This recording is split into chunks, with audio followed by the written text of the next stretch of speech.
Buongiorno, buongiorno telespettatori di Antenna 3, ben ritrovati, buon 25 aprile ed è un 25 aprile certamente ed evidentemente diverso, quello di oggi ai tempo dell'emergenza coronavirus.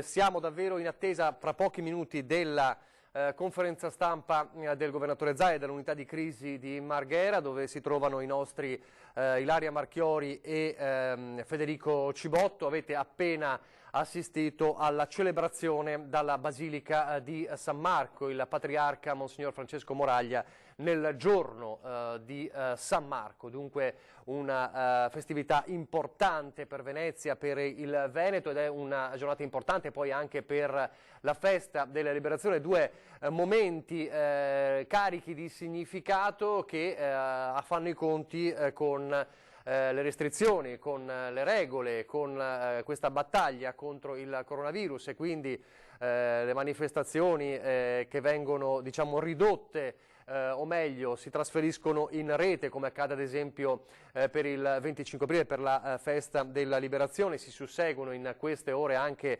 degli eventi online, e poi il ricordo appunto del 25 aprile di San Marco. Ne parleremo peraltro dopo la conferenza stampa del governatore con Giovanni Giusto, consigliere comunale di Venezia, delegato alle tradizioni, che ci ricorderà anche il significato storico e la tradizione di San Marco, e poi vedremo anche alcuni messaggi nel giorno della festa della liberazione, ma oggi è giornata importante anche per capire cosa dirà il governatore Zaia, le reazioni un po' di queste ore, di questi momenti all'ordinanza che ha firmato ieri. Come sapete, l'ordinanza che un po' ha accelerato alcune riaperture sempre nell'alveo del DPCM del governo, però che certamente hanno avuto e hanno delle conseguenze importanti, per cui il take away, diciamo, l'asporto che ha una sorta di via libera, la possibilità di poter andare in quelle strutture e in quegli esercizi commerciali che possono fare asporto, partendo dai bar ma anche dai ristoranti, dalle gelaterie, le fiorerie, le cartolibrerie e le librerie, i negozi per abbigliamento e anche di calzature per bambini, non più aperti soltanto 2 giorni a settimana, ma nell'intero arco settimanale. L'edilizia, diciamo, l'allentamento su quanto riguarda soprattutto non solo i cantieri pubblici ma anche l'edilizia privata, sempre però sull'esistente, quindi non la possibilità ovviamente di un cantiere per la costruzione di una casa, ma la manutenzione sì. E poi quella moral suasion, la chiamata così, ai sindaci per la riapertura dei cimiteri, che ha fatto arrabbiare alcuni sindaci, altri invece lo hanno subito predisposto, ma ad esempio hanno fatto discutere le parole ad esempio del sindaco di Venezia, Luigi Brugnaro, che si è arrabbiato per la non comunicazione, diciamo, prima ai sindaci. Li sentiremo più tardi, perché siamo davvero a ridosso, non so se c'è il tempo in questo momento. In tutto questo poi c'è anche da capire cosa accadrà a livello nazionale, perché è atteso tra oggi e domani l'annuncio del Premier Giuseppe Conte su quelle che saranno le misure dal 4 maggio, e quindi il nuovo DPCM. Anche qui tante le indiscrezioni che stanno arrivando ovviamente ai giornalisti, all'informazione, tutte indiscrezioni, ancora ipotesi, ma che fanno discutere. Ne abbiamo parlato l'altro giorno, la forse ipotesi ventilata di poter dal 4 maggio poter andare appunto nel spostarsi negli altri comuni all'interno della regione ma non nelle altre regioni, e poi ad esempio si parla addirittura dal 4 maggio di il non obbligo per girare con le mascherine a meno che non si vada in negozi, in bar, ristoranti o nei bus, e quindi il non obbligo di portare le mascherine per girare. Un'ipotesi, tenete presente che è un'ipotesi, un'indiscrezione che sta arrivando in queste ore. Potrebbe esserci sul tavolo, si dice, anche la possibilità dal prossimo fine settimana, non da questo, se appunto verrà contenuta questa misura nel DPCM, di andare a trovare amici e familiari, sempre con le dovute precauzioni e sempre ovviamente per motivazioni importanti. C'è anche questa ipotesi sul tavolo, chiamiamole e le definiamo ovviamente ipotesi perché sono ipotesi, ma c'è anche questo orientamento. Insomma, l'attesa è forte per capire quali saranno le misure, poi anche per le attività produttive, quale sarà il calendario delle riaperture, perché quella è la fase 2, la fase 2 è quella delle riaperture, ma bisognerà capire come, con che calendario, con che cadenza. Poi l'altro elemento importante, la scuola, ne stiamo parlando anche perché il Veneto ha dato un'accelerata con l'ipotesi di una sperimentazione per asili e scuole materne, quindi sono tutti elementi, diciamo, in campo per i quali si aspetta in questo caso il governo, mentre vedremo se ci sono novità invece dalla regione. Vi ricordo anche le parole del Patriarca di Venezia, Monsignor Francesco Moraglia, che ha diciamo, letto un'omelia carica di significato in questa giornata in cui appunto si festeggia il patrono San Marco, ed è una omelia nella quale ha fatto forti riferimenti evidentemente al Covid-19, non solo alla situazione attuale ma anche a quello che ci aspetta in futuro. E ha detto, parlando anche della politica, le modalità con cui finora si sono prese le decisioni da parte della politica non pongono al centro né la persona né i popoli, ma altri interessi, anche se la retorica su tali temi non manca. Ha detto, sono infatti elite che hanno la forza di orientare la finanza, l'economia, l'informazione e la politica attraverso uomini e donne da loro creati. Così talvolta nella politica, questo è un passaggio forte dell'omelia del Patriarca, possiamo trovare persone di poca esperienza e competenza, soggetti fragili e manovrabili. Altro grave rischio è poi quello dell'antipolitica con la deriva populista. La politica invece, ha detto Moraglia, è questione delicata e seria, per il cristiano è addirittura un atto di alta carità. E ancora ha detto, gli uomini non sono isole, e se qualcuno aveva tale convinzione, Covid-19 in poche settimane ha dimostrato che gli uomini sono una famiglia. Ha poi detto, sempre in questa omelia molto precisa, noi non conosciamo a sufficienza i futuri scenari, ma una cosa è certa, non sarà sufficiente cambiare esteriormente stili di vita, attenendosi soltanto ai nuovi protocolli sanitari richiesti. Certamente per la seconda fase, ha continuato il Patriarca, dovremo osservare con rigore le distanze negli spazi pubblici, indossare mascherine e guanti, non darci la mano, ma guai, ha detto Moraglia, se ci fermassimo qui. Sono ben altre le sfide che ci attendono.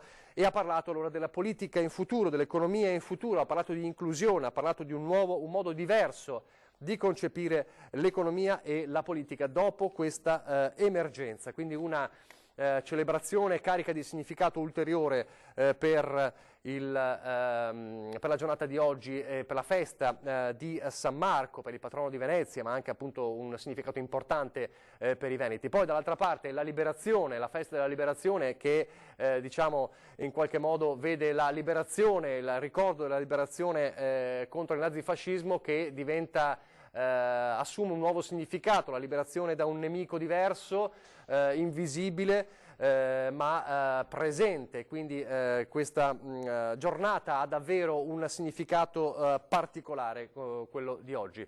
Vediamo allora cosa dice Zaia e subito dopo commenteremo.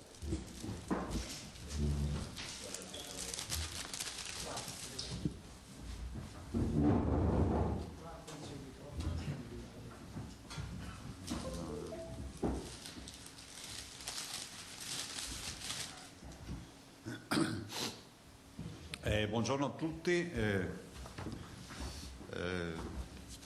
un saluto a tutti coloro che sono collegati. Oggi abbiamo, diciamo, a parte il bollettino, abbiamo anche due brevi comunicazioni. Volevo però ricordare che oggi è la festa della liberazione, quindi non si può, come si può dire, che esprimere un pensiero in questa giornata, che è una giornata particolare, la festa della liberazione, è anche la festa del nostro patrono San Marco, per i veneziani in particolar modo la festa del boccolo. Liberazione per noi vuol dire resistenza. Voglio ricordare, ricordo che l'anno scorso, un anno fa esatto, ero a Vittorio Veneto alla celebrazione del Capo dello Stato. È bene ricordare che nella resistenza sono morti 54.000 partigiani, non si sente, sono morti 54.000 partigiani, ed è bene ricordare che di questi 54.000 oltre 6.000 erano veneti. E quindi il pensiero va al movimento della resistenza, a quello che ha significato nella nostra storia, è un pezzo importante della nostra storia, della democrazia di questo Paese. Qualcuno avrà visto che ho fatto un intervento scritto, insomma, per questa commemorazione, e in quell'intervento ovviamente ho ricordato i passaggi fondamentali, non ho ricordato ovviamente questi numeri che vi sto dicendo adesso. Ricordo che la Resistenza è iniziata formalmente il 3 settembre del 43, da noi in Veneto è iniziata il 10 settembre del 43 con la fondazione presso l'Università di Padova del Comitato Nazionale di Liberazione con Concetto Marchesi, Egidio Meneghetti e Silvio Trentin. Non a caso l'Università di Padova ha anche la medaglia d'oro al valore. E detto questo, un passaggio fondamentale vorrei ricordare della Resistenza e anche di una figura che ricordo spesso, che a mio avviso è una figura centrale nella storia del Veneto, che è quella di Tina Anselmi, che io non ho mai conosciuto peraltro, però se leggete la storia di questa veneta valorosa ne viene fuori sicuramente quella parte di resistenza. Lei era la Staffetta Gabriella, in codice aveva questo nome, no? Lei aveva 17 anni quando il 26 settembre del 44 ha visto l'impiccagione a Bassano dei partigiani. Sapete che c'è ancora il viale, quel famoso viale che purtroppo è diventato famoso per quell'impiccagione pubblica che è stata fatta a Bassano. E lei, sì, viale dei Martiri, grazie. E lei appunto a 17 anni vide questa atrocità e da lì si motivò, appunto siamo nel settembre, il 26 settembre del 44 si motivò per entrare nella Resistenza come staffetta. Ricordo Tina Anselmi perché poi ha continuato queste sue battaglie anche nelle istituzioni, oltre ad essere stata la prima donna ministro e avere un sacco di incarichi. Io ricordo sempre con piacere che Tina Anselmi è colei che ha dato vita al sistema sanitario nazionale. Era il 78, se non ricordo male, il 78, 1978. E quindi lo diciamo con orgoglio il giorno della liberazione, perché insomma poter in un momento nel quale si parla di Covid, si parla di sanità eccetera, penso che la storia non sia acqua e penso che questa idea dei Veneti, no, che si va a concretizzare con il primo ministro donna, che ci dà poi l'opportunità di dire siamo orgogliosi di aver noi dato con una nostra veneta vita al sistema sanitario nazionale, sia un fil rouge, no, che ci unisce. Ovvio che questa celebrazione del 25 aprile oggi purtroppo ci porta a vedere, l'ho scritto anche in quel commento, ci porta a vedere la doppia tragedia di chi spesso ha vissuto la Resistenza e ha vissuto una liberazione e si è trovata un'altra Resistenza che non ha vinto, che è quella del coronavirus, perché ricordo che questa che tanti definiscono la tragedia dei nonni, l'età media dei morti in Veneto è di 82 anni, siamo oltre i 1200 morti, e ci dice anche che molti di questi cittadini hanno vissuto direttamente e indirettamente quel periodo storico della Resistenza, ma soprattutto sono persone che hanno dato tantissimo alla nostra comunità e hanno fatto grande questo Veneto. Vi ricordo che dopo la seconda guerra mondiale questo Veneto ha conosciuto un grande movimento migratorio, siamo andati a impollinare tutto il mondo, ma impollinare di civiltà, di laboriosità, di operosità. I veneti non sono andati in giro per il mondo a riempire le carceri, lo dico sempre questo. Quando parlate del Veneto nel mondo dovete sapere che abbiamo una grandissima reputazione, e questo lo dobbiamo ai nostri emigranti, che magari sono tornati a casa dopo aver fatto la guerra, dopo aver fatto magari la Resistenza, i sacrifici, e gli emigranti in molti casi alla fine hanno trovato perso la loro battaglia finale col coronavirus. E sempre nell'ambito delle citazioni ricordo Seneca nel De Brevitate Vitae, e chi avesse la possibilità di leggere non sa neanche, adesso forse non si debbono dire queste robe, ma insomma su internet lo si trova integrale con una velocità unica. Se potete comprate il libro, ma se non avete tempo, non potete uscire o decidete di stare in casa, lo trovate, si legge velocissimamente il De Brevitate Vitae, e Seneca fa tutta una riflessione sulla vita, e questa riflessione sulla vita è importante perché alla fine, se dovessi fare un sunto dice un sacco di belle cose sulla vita, ma ne dice una importante, dice che la vita non è breve, è l'uomo che la rende breve.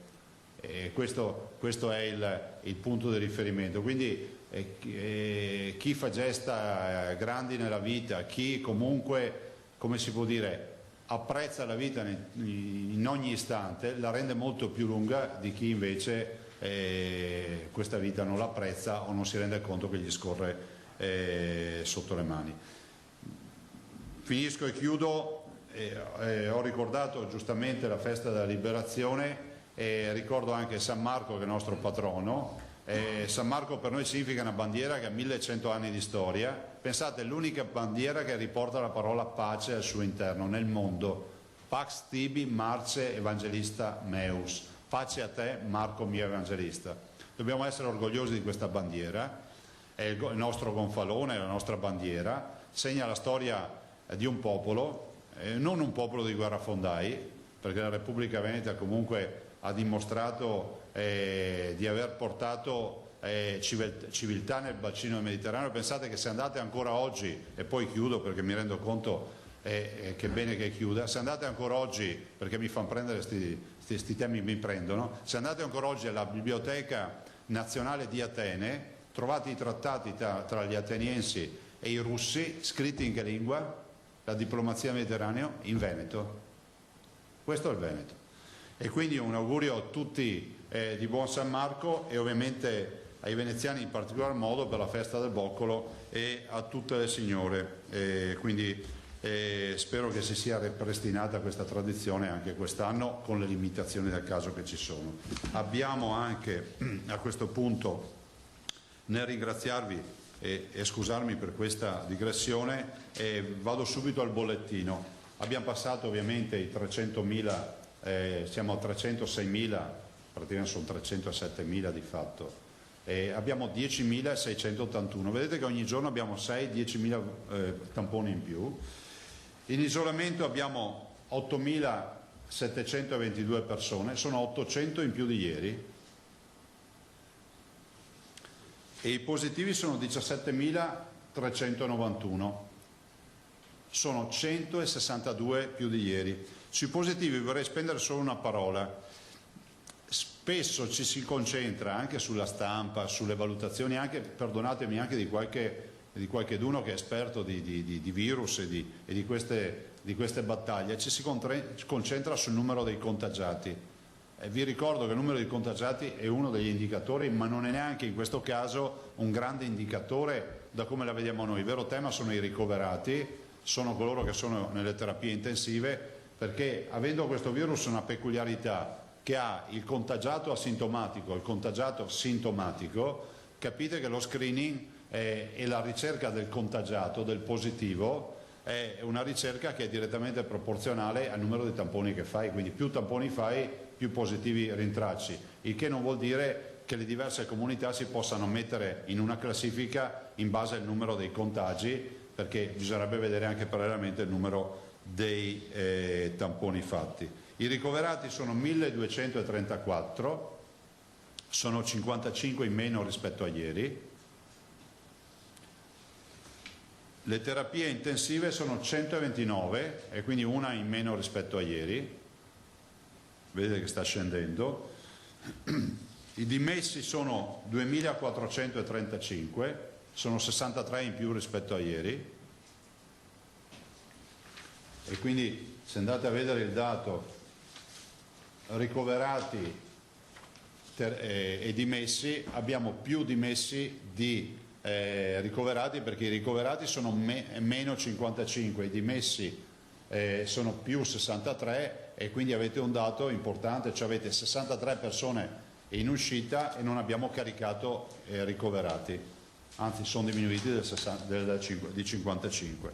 I morti sono sempre purtroppo 10.053 negli ospedali, sono 27 in più, sì scusate, 1.053 negli ospedali, sono 27 in più quanti sono? 1.288 in generale, quindi abbiamo 1.288 morti e 79 nati.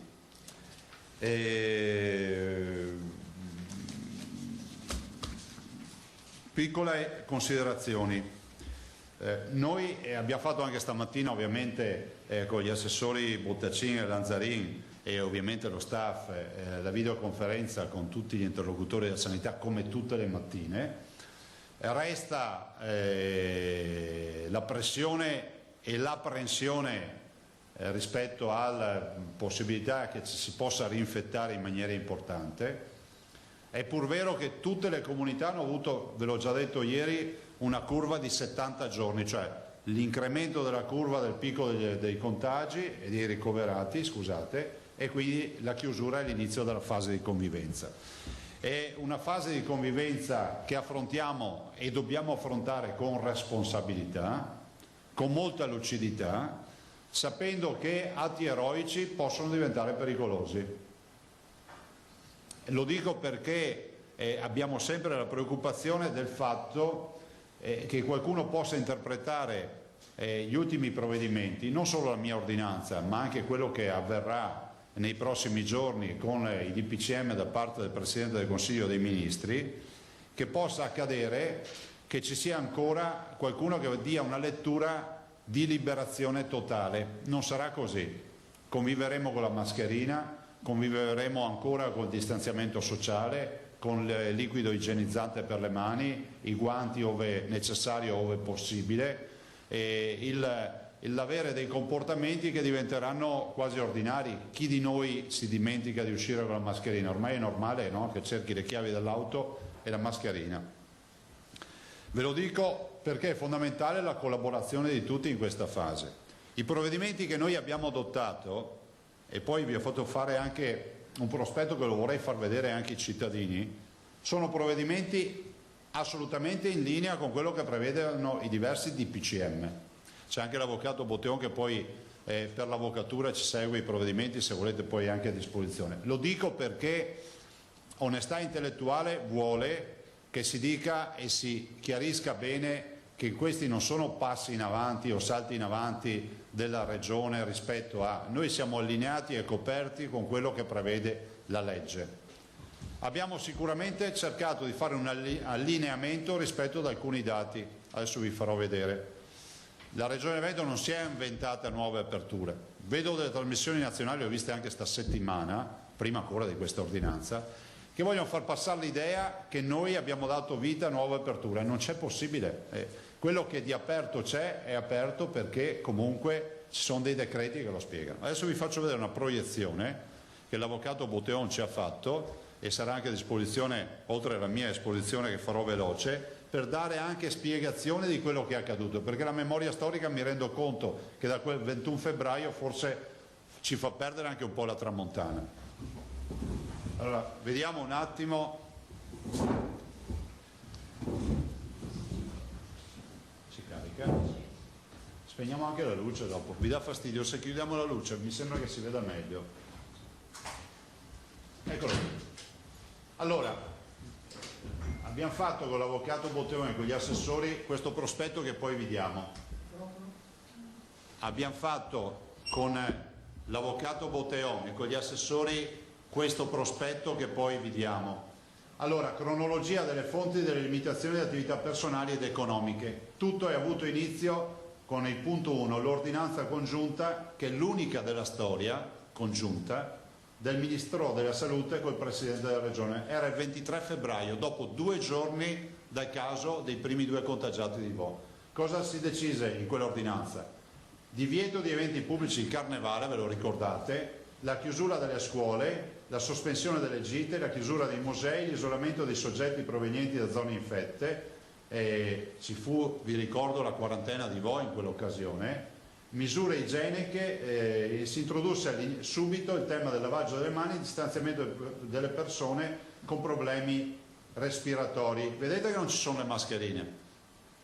Le mascherine, secondo il comitato scientifico, in quel momento non erano oggetto di discussione. Limitazione dell'accesso dei visitatori nelle case di riposo.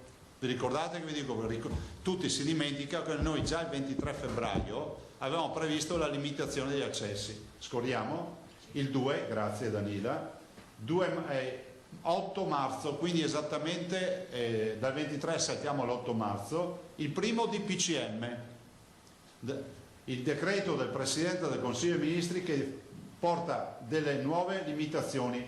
Compaiono 3 aree rosse in Veneto, ve la ricordate? Padova, Treviso e Venezia, che io contestai, dissi è inutile fare 3 aree rosse, se Veneto è rosso e quindi è pericolo tutto, tanto è vero che scrissi anche. Prevedeva cosa questo DPCM dell'8 marzo? La chiusura prefestiva e festiva, l'obbligo di uso di dispositivi, bar e ristoranti aperti fino alle 6 di sera, divieto di spostamento personale se non per lavoro, salute e necessità, divieto assoluto di uscita di casa da parte dei positivi, divieto di eventi collettivi e conferma chiusura scuole. Sostanzialmente si inaspriva un po' di più l'ordinanza. 9 marzo, un giorno dopo, cioè l'8 il Presidente del Consiglio fa un provvedimento e il giorno dopo ne fa un altro. Estensione a tutto il territorio nazionale, questo è il punto cruciale, delle limitazioni. L'emergenza diventa nazionale.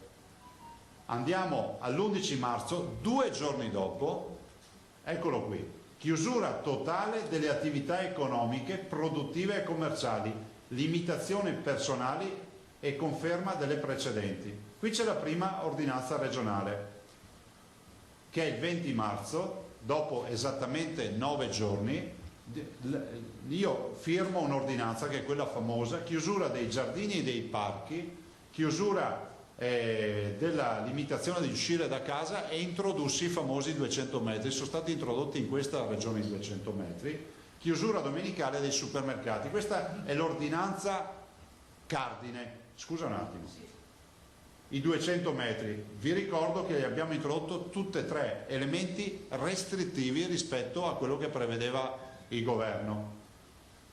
2 giorni dopo esce un altro DPCM che proroga il DPCM fino al 3 aprile, il 1° aprile lo proroga fino al 13 aprile, andiamo avanti, esce una seconda ordinanza mia, chiusura delle aree verdi, e quindi la viene portata questa qui, sempre i 200 metri, chiusura domenicale, introduzione ai limiti di mercati pubblici ai casi del piano del sindaco. Vi ricordate che si introdusse l'idea di perimetrare il mercato ai soli alimenti con l'ingresso e l'uscita, i guanti, le mascherine eccetera. Un'altra ordinanza, chiusura dei supermercati nei giorni del 25 aprile e del 1° maggio, che è oggi. Altro DPCM il 10 del 4, e questo è strategico, vi ricordate che l'11 chiusura totale di tutto. Il 10 di aprile il governo, il Presidente del Consiglio fa un DPCM e dice disciplina organica delle limitazioni con allegate indicazioni specifiche, ci accompaiono i codici Ateco. Dice fino adesso avete chiuso tutto, tranne le filiere, quelle dell'alimentare e quelle sanitarie. Adesso vi permetto di aprire alcune attività. È da questa data, dal 10 di aprile, che comincia lo sblocco. Quando io dico guardate il lockdown finisce con questo DPCM che autorizza l'apertura di un bel po' di aziende con dei codici, ma introduce il principio anche delle deroghe se uno non ha il suo codice nella lista, di chiedere deroga al prefetto, oppure di aprire col silenzio assenso. Dal 10 aprile inizia questa apertura. Introduzione di vendita per i bambini di vestiti per i bimbi, librerie e cartolerie. Io esattamente dopo 3 giorni faccio l'ordinanza e dico cosa? Chiusura domenicali alimentari, quella la sapete, no? Uso di mascherine, guanti e altre protezioni in pubblico negli esercizi commerciali, quindi è più restrittiva perché il DPCM non prevede la mascherina dappertutto. Applicazione del protocollo sul lavoro, noi richiamiamo il protocollo sul lavoro perché avendo aperto le aziende con le deroghe e con i codici Ateco il 10 aprile io mi pongo il problema di dire scusate, ma quelli che vanno a lavorare dovranno essere tutelati dall'applicazione delle regole sul lavoro. Assistenza al parto, abbiamo introdotto il fatto che il coniuge, il partner, definiamolo così, possa andare al parto e assistere al parto. Eliminazione dei 200 metri, vi ricordate dicevano liberi tutti, io ho detto no, 200 metri, ma perché? Perché ci siamo allineati col DPCM del 10 aprile che non parlava di 200 metri, diceva nelle vicinanze dell'abitazione, quindi noi eravamo più restrittivi. Abbiamo limitato la vendita di vestiti per bimbi, librerie e cartolerie a 2 giorni alla settimana esclusi festivi. Il DPCM del 10 prevedeva tutti i giorni. Facciamo un'altra ordinanza. No, è quella di ieri questa. È del 24, ma passiamo questo errore all'avvocato, quindi ve la correggeremo dopo. E abbiamo detto cosa? È un allineamento rispetto a quello che prevede sempre il DPCM del 10 aprile e quindi cosa facciamo? Reintroduciamo le vendite tutti i giorni per cartolerie, librerie e negozi per abbigliamento per bimbi, bisogna aggiungere il bottone qua manca. Andiamo a riaprire le fiorerie perché è previsto da una circolare del Ministro dell'Agricoltura, orti e boschi idem, apertura cimiteri. Abbiamo, intanto ringrazio i sindaci perché mi rendo conto che quando fai le ordinanze così al volo, del resto guardate, noi riceviamo i DPCM, uno l'abbiamo ricevuto alle 2 del mattino, fate un po' voi, e doveva essere, i DPCM sono operativi subito, non è che vai, ringrazio i sindaci per l'opera, come si può dire, di comprensione, e posso capire anche se qualcuno magari ha avuto qualche momento di dire adesso come faccio, però siamo una squadra.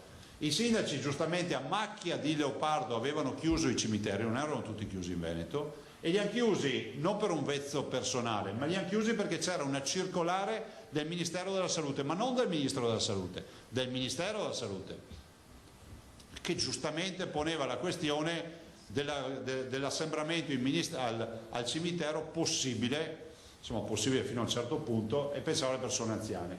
Si riaprono i cimiteri, quindi grazie ai sindaci per la comprensione, so che non è facile, non è stato facile, però diamo un servizio che ci viene richiesto da mamme che hanno perso i figli, da coniugi e da figli che vogliono andare a trovare i genitori, i parenti. Abbiamo introdotto poi 3 temi che sono stati già affrontati da altre regioni e sono operativi, per cui non ci siamo inventati nulla. Le imbarcazioni andate in Liguria, i cantieri navali, ma penso che anche l'Emilia Romagna lo abbia fatto, lo stia facendo, forse lo sta facendo anche il Friuli. Cioè noi abbiamo il tema di questa industria che ha magazzino, ma deve collaudare il mezzo, lo deve consegnare, e poi ci sono le manutenzioni. I lavori edilizi minori, perché? Perché anche altri colleghi hanno detto sono autorizzati come codice Ateco, ad esempio gli elettricisti e gli idraulici, ma senza le opere murarie uno non riesce a entrare in una casa, e quindi abbiamo cercato di metterci anche tutti i lavori edilizi minori rispetto all'edificio esistente. Non è che uno fa un condominio e dice boh, è esistente perché ho il cantiere, no, stiamo parlando di civili abitazioni e di lavori ad esempio sulle attività produttive necessarie per la ripresa, e penso che questo sia il minimo, cioè pensare alla ripartenza e pensare di non avere l'impianto elettrico che funziona o l'idraulico o qualcos'altro, il sistema pneumatico di una linea, cioè, penso che sia logico. I cibi per asporto, facevamo già il delivery, cioè la consegna a domicilio, pizzerie, gelaterie, quello che vi viene in mente, ristoranti, bar che magari portavano i tramezzini a domicilio. Abbiamo nell'ottica che molte aziende sono aperte, da quel 10 aprile molte aziende si sono aperte col DPCM, non con le ordinanze regionali.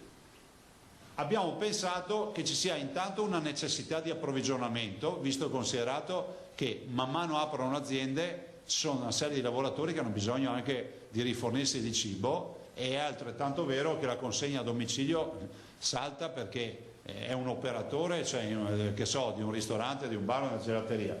Abbiamo previsto l'asporto, abbiamo fatto questa mattina, l'asporto vuol dire che questa mattina abbiamo fatto una circolare esplicativa, firma del dottor Dell'Acqua, che vi consegniamo, che dice cosa per l'asporto. E qui ho concluso, e grazie a Danila, e poi magari avvocato, se correggiamo quel punto così la diamo subito in distribuzione, correggiamo il punto su cartolerie, librerie e consegna, così poi la consegniamo. Accade che la circolare spiega bene cosa significa asporto. Io spero di essere utile ai tanti cittadini che magari vogliono avere più informazioni. Asporto significa che si esce di casa da soli, perché è sempre valido il tema che l'uscita deve essere individuale, a meno che tu non debba accompagnare o avere con te una persona non autosufficiente che non può stare a casa da sola, un disabile da accompagnare in generale, piuttosto che un minore che non puoi lasciare a casa un bimbo di 2 anni da solo perché deve andare a comprare il pollo allo spiedo piuttosto che altre derrate alimentari, che può essere la vaschetta di gelato o quant'altro. Allora, per essere chiari, si esce da soli per andare ad acquistare, lo si fa solo ed esclusivamente con la prenotazione online o telefonica,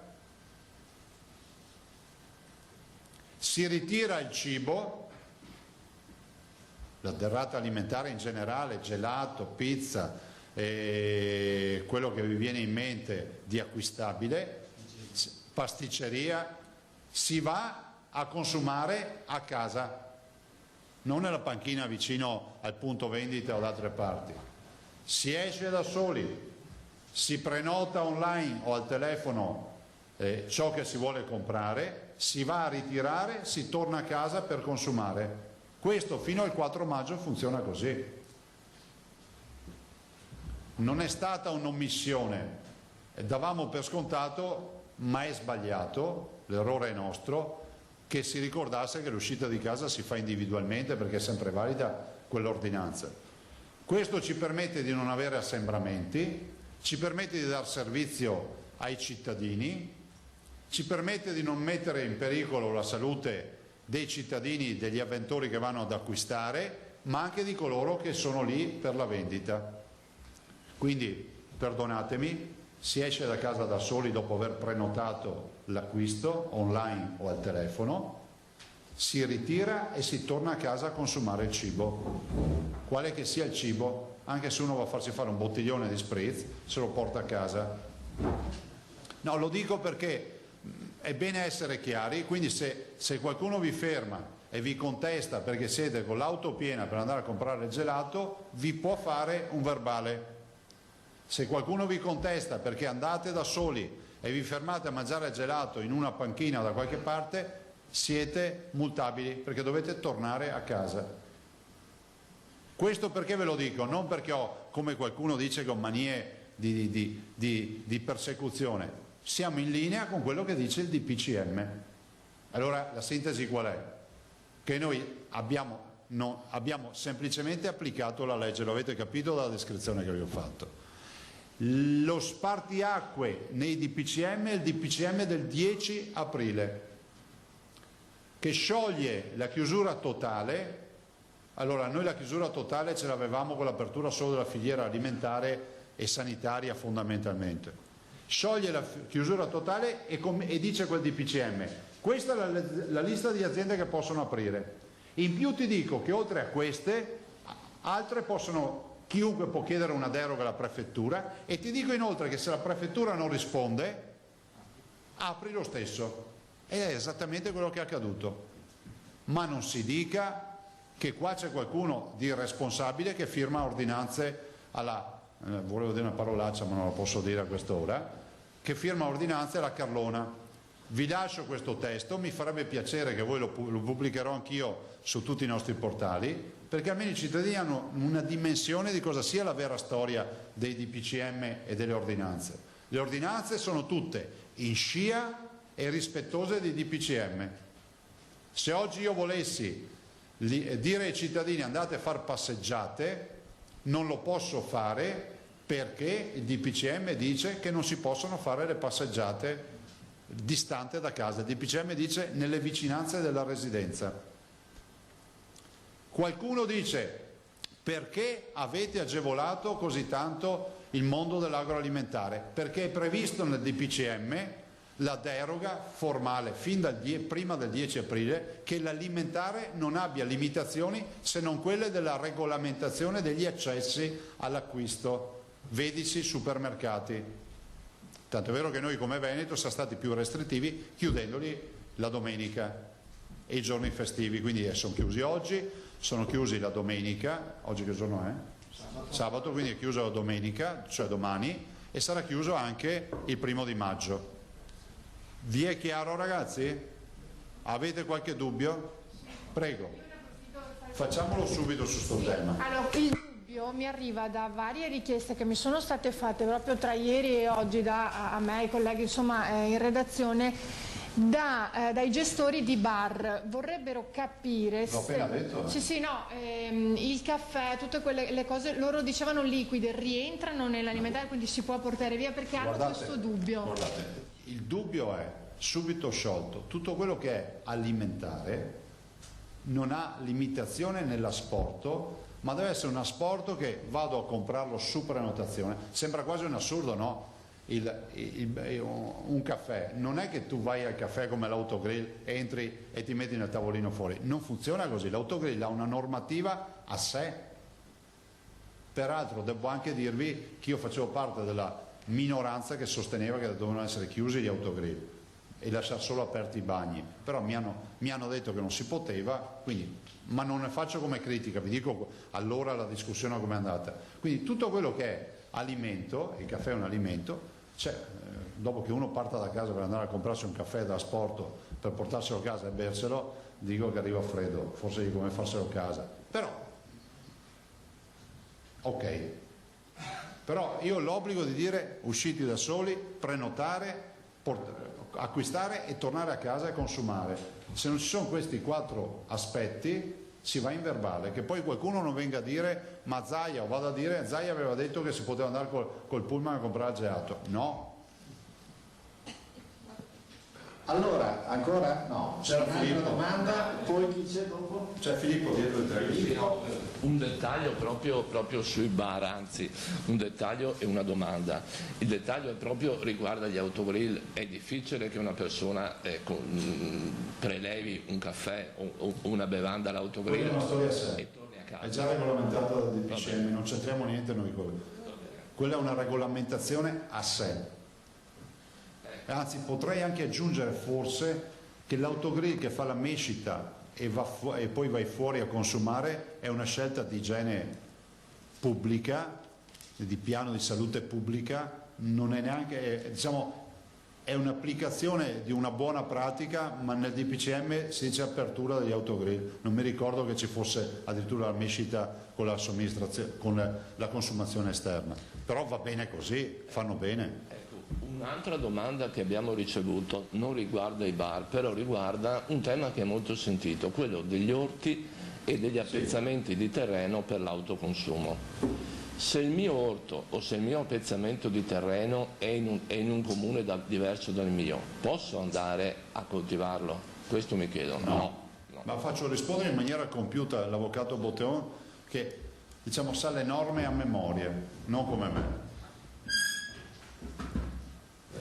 Ecco, diciamo che su questo abbiamo registrato delle indicazioni governative e quindi anche su questo abbiamo cercato di allineare la nostra posizione, la posizione della Regione a delle indicazioni estremamente puntuali, ripetute, evidentemente ricercate da parte della collettività presso gli uffici ministeriali. E allora il grosso nodo era da un lato, come diceva il Presidente, un'attività agricola assolutamente libera, non sospesa in nessuna fase, dalla produzione alla commercializzazione, e su questo appunto la Regione non ha mai assolutamente adottato nessuna restrizione. La problematica era l'attività di produzione agricola a titolo di porto ricreativo, e su questo il Ministero ha fornito prese di posizione attraverso lo strumento ormai comunicativo estremamente agile delle FAC, e su questo ha aperto cercando di agganciarsi alla normativa che il governo stesso aveva adottato sulla limitazione degli spostamenti, indicando l'autoconsumo e quindi la produzione agricola per se stessi come forma di attività agricola e quindi di forma di attività. Ne è proprio comune. Ecco, ho omesso, mi ricordava l'assessore Lanzarini, si prenota al telefono online, si esce da soli almeno che non ci siano degli impedimenti di avere un minore da portarsi dietro perché non può stare a casa da solo. Si acquista, si consuma a casa, ma avevo dimenticato di dire tutto nel proprio comune. Cioè non è che tu vai in un altro comune perché non c'è la gelateria nel tuo comune. Questo è scontato che non si esce dal territorio comunale. Ripeto, previsto dal DPCM. Cioè, qua io capisco che sia noi a comunicare, però voglio anche ricordare che noi le ordinanze le facciamo in linea con quello che è previsto dalla legge, per cui possiamo solo dare che, come si può essere molto più chiari nel fare in modo che siano applicate, ma ci sono dei contesti nei quali bisogna essere severi in base a quello che c'è scritto in legge. Ti basta, Filippo? Sì, in realtà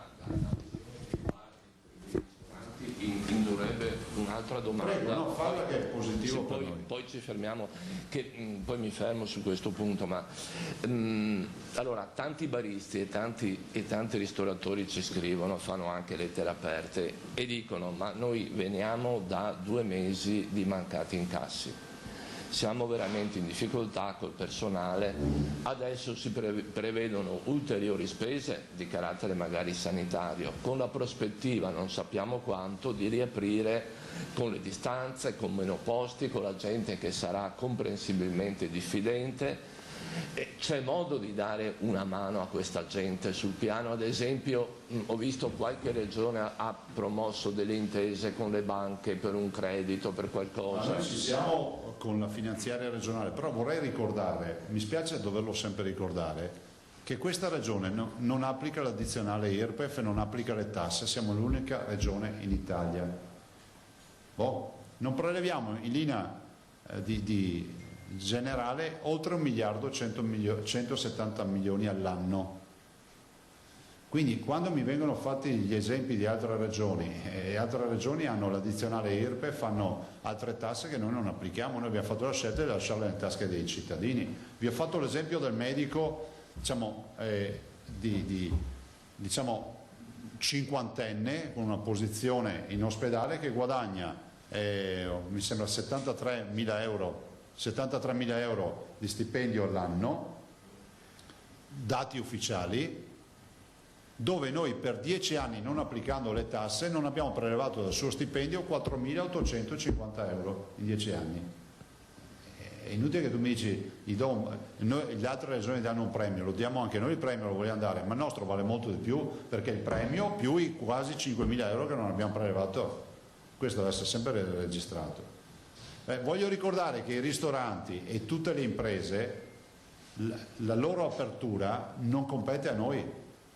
Cioè non vorrei che qualcuno pensasse, siccome l'asporto ci è stato chiesto, peraltro, evidenziato come opportunità per dare una mano, e non vorrei che qualcuno pensasse che ci siamo fermati all'asporto e non abbiamo avuto il coraggio di aprire.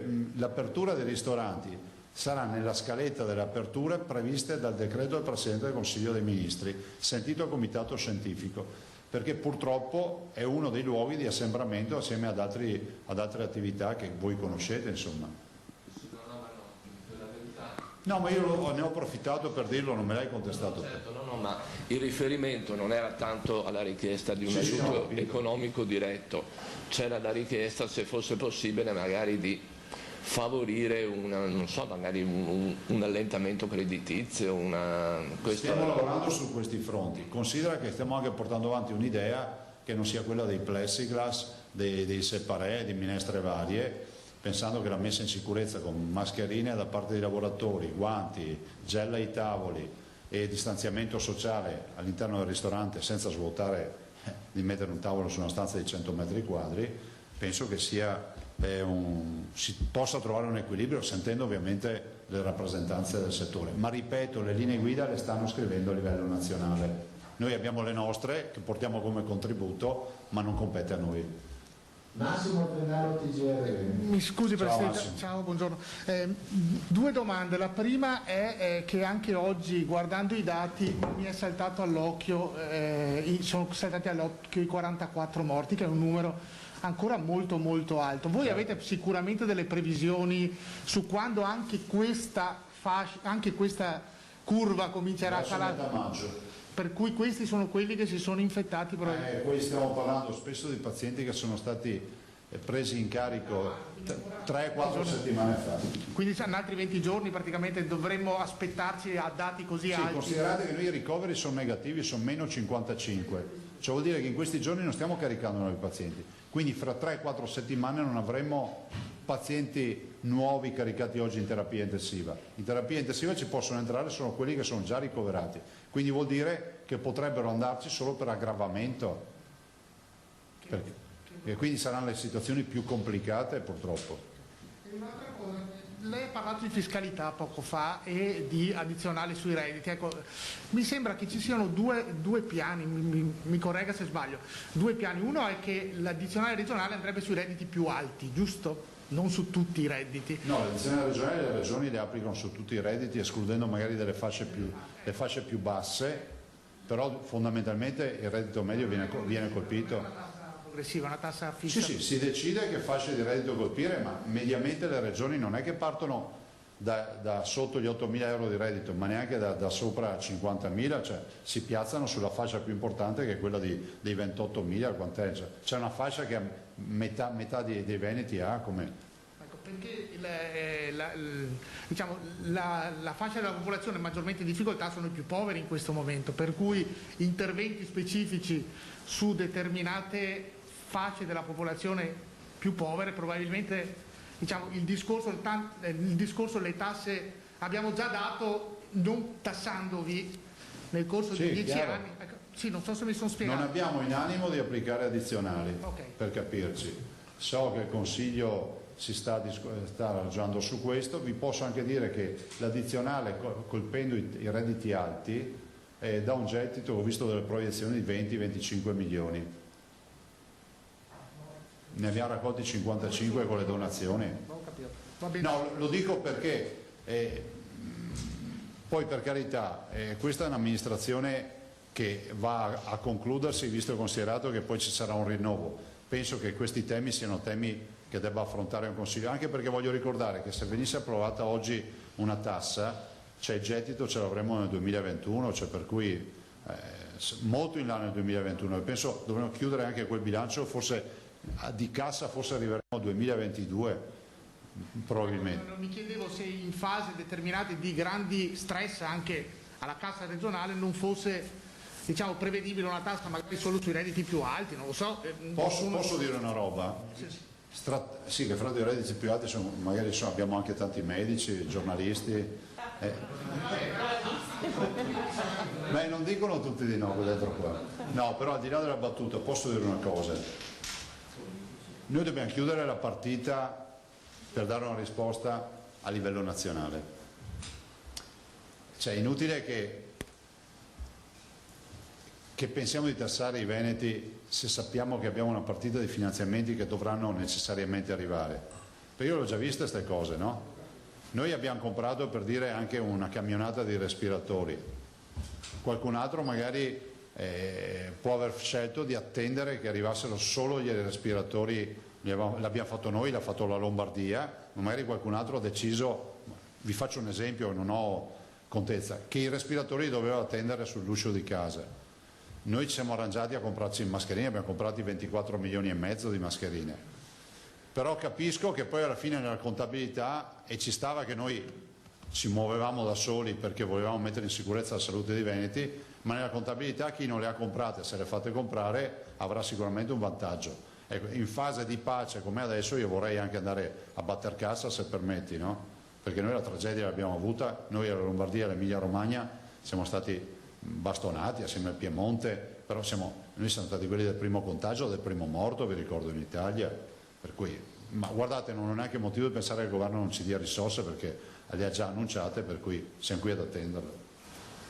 Antonella Prigioni. Buongiorno Presidente, forse mi sto sbagliando, ma sto leggendo sulla base del nuovo DPCM che dovrebbero fare che la mascherina non sembra sempre obbligatoria, penso anche nei posti di lavoro, così insomma anche attraverso un corso sulla sicurezza che sto leggendo. Lei intende, qualora appunto ci fossero, di fare un provvedimento restrittivo e obbligare l'uso della mascherina? Ma guardate, noi attendiamo le linee guida innanzitutto, sappiamo che la mascherina, lo dico ai cittadini che sono assolutamente responsabili ed hanno coscienza del fatto che stiamo parlando di una roba seria e grave, la mascherina salva la vita. 10.000 medici testati degli ospedali dove il contatto di distanziamento sociale era zero, cioè toccavano i pazienti, avevano rapporti professionali diciamo con i pazienti e quindi zero distanziamento sociale, e ecco, i nostri medici 10.000. Io le ripeto spesso queste robe, ma i cittadini è giusto che le sentano tutti, e 1,3% dei contagiati. Questo grazie ai dispositivi e alle mascherine. Prego. Scusa, non vedevo. Rete Veneta Antenna 3, Emiliano e Zenaro, poi passo ai giornali. Sì, Presidente, non me ne voglia, ma un commento sulle dichiarazioni che ha fatto proprio ieri al termine della nostra conferenza il sindaco Brugnaro. Se l'è presa perché sostiene che i sindaci non siano stati informati sull'ordinanza, che i tempi erano stretti, che ha ricevuto telefonate di persone che volevano andare al cimitero, eccetera, e poi ha avuto uno sfogo poi a 360 gradi. No, guardi, io non ho visto e non ho sentito.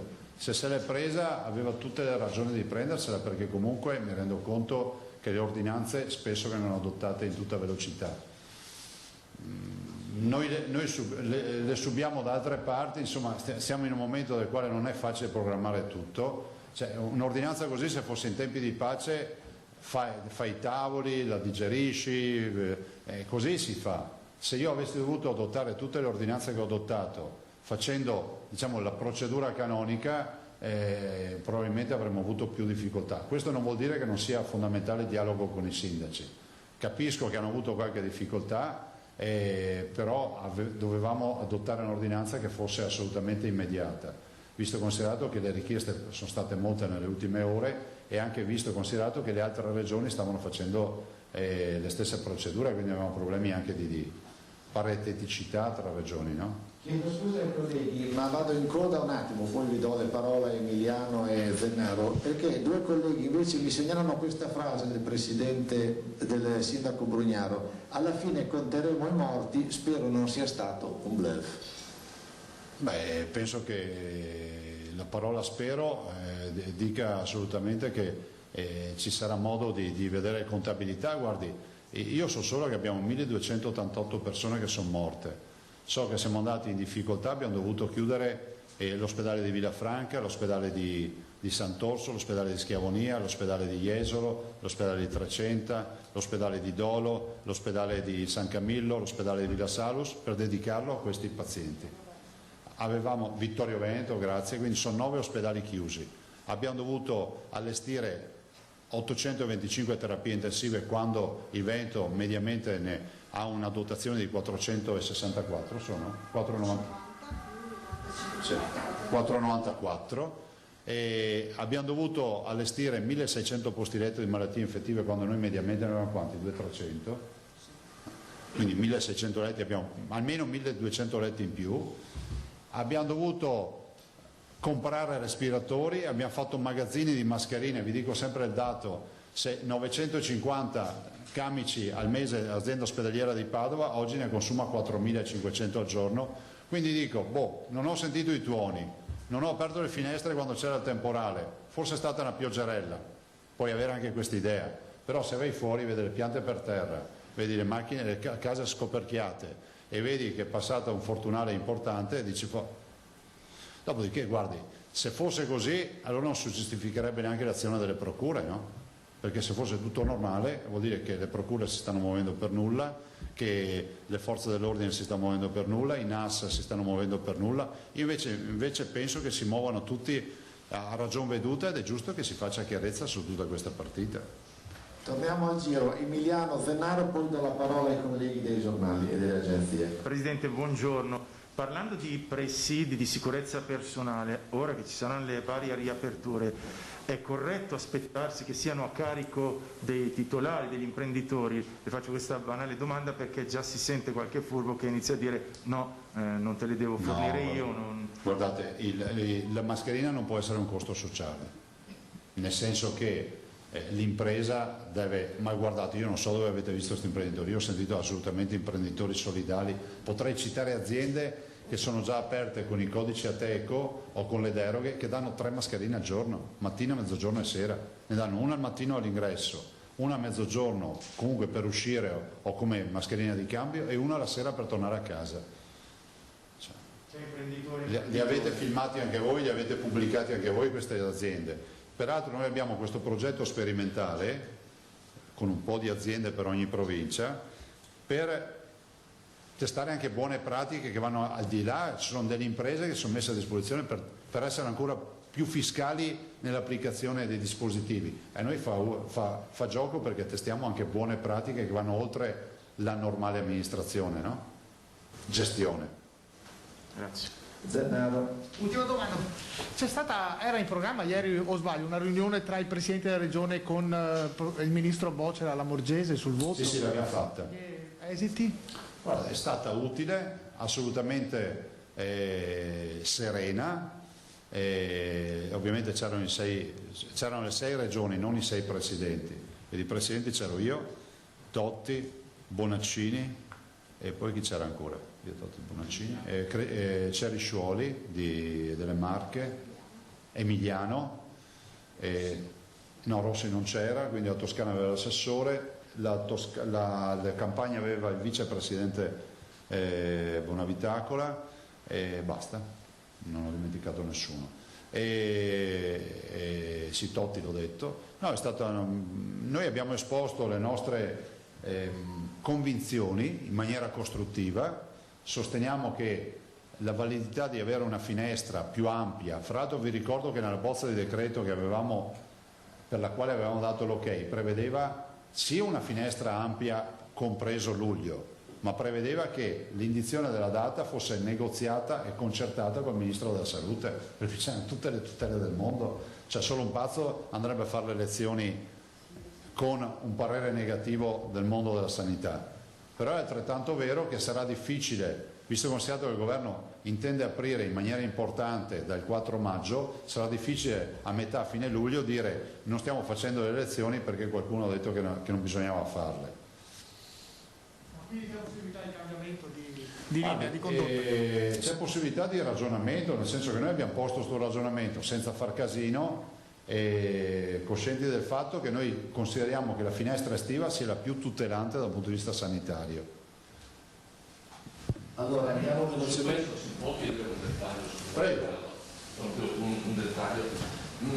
Tra i vari rumors si parla di una possibile modifica della legge elettorale in relazione alla particolare situazione, tradotto in italiano. Qualcuno dice semplifichiamo abolendo le preferenze. Non l'ho mai sentito. Non l'ho mai sentito? No. Personalmente penso che l'elezione regionale sia molto bella perché permette ai cittadini di eleggersi non solo il Presidente con la preferenza diretta, ma anche tutti i consiglieri. Vi ricordo anche che questa amministrazione in Veneto ha tolto il listino bloccato, per cui non c'è più nessuno che va a fare il consigliere rappresentante del popolo perché si è ritrovato in un listino senza aver preferenze. Quindi i nostri consiglieri sono tutti a pieno titolo eletti dai cittadini e io mi batterò fino in fondo perché sia così. Cioè, come lo è il Presidente è giusto che siano anche i consiglieri. Noi lo abbiamo eliminato, è stata la nostra amministrazione a eliminare il listino bloccato. Allora andiamo velocemente sui giornali, cominciamo col Corriere del Veneto, Nicolussi Moro. Anzi no, per correttezza forse è stata la prima elezione nostra senza il listino bloccato. Il 2010 non è stato fatto con il listino bloccato, quindi siamo stati i primi ad attuare la nuova legge. Nicolussi Moro, una delle prime ipotesi al vaglio del governo è di basare la riapertura sul numero dei positivi regione per regione. Cosa ne pensa il Presidente? Lo dicevo prima appunto, no. Nicolussi Moro, che è molto bravo e conosce le dinamiche della sanità, mi insegna che siamo davanti, lo dicevo prima, a un virus che dà una patologia e quindi dà sintomi in alcuni individui, in altri non dà sintomi. Quindi non abbiamo la facilità di dire tot positivi perché sono tot sintomatici, perché i positivi corrispondono ai sintomatici e quindi inevitabilmente mi arrivano in ospedale o in ambulatorio del medico. Questo sarebbe assolutamente, però se lo si fa in base ai positivi, in generale bisogna fare il rapporto ai tamponi, cioè non è che tu puoi prendere il numero assoluto dei 17.000 del Veneto e confrontarlo con i 4.500 della Campania. Sono due paragoni che non puoi fare perché noi abbiamo fatto 6 volte tanto i tamponi della Campagna. Osservazione dell'amico Russimoro: il Veneto, avendo fatto più tamponi, sarebbe paradossalmente svantaggiato. Ma io ho detto che è brava, quindi... Allora, la collega Vanzan chiede 3 cose. La prima era è per Botteon, ma insomma poi ve la rimpallate fra di voi. Può una circolare superare un'ordinanza del Presidente della Regione? Il caso specifico è la prenotazione per l'asporto dei cibi. Nell'ordinanza non è obbligatoria. Sì, c'è scritto, adesso Botteon lo spiega. Prego. Prego Botteon. Cioè nel senso che è stata specificata, ma adesso lo dà... Sì. Ma comunque spiega Botteon.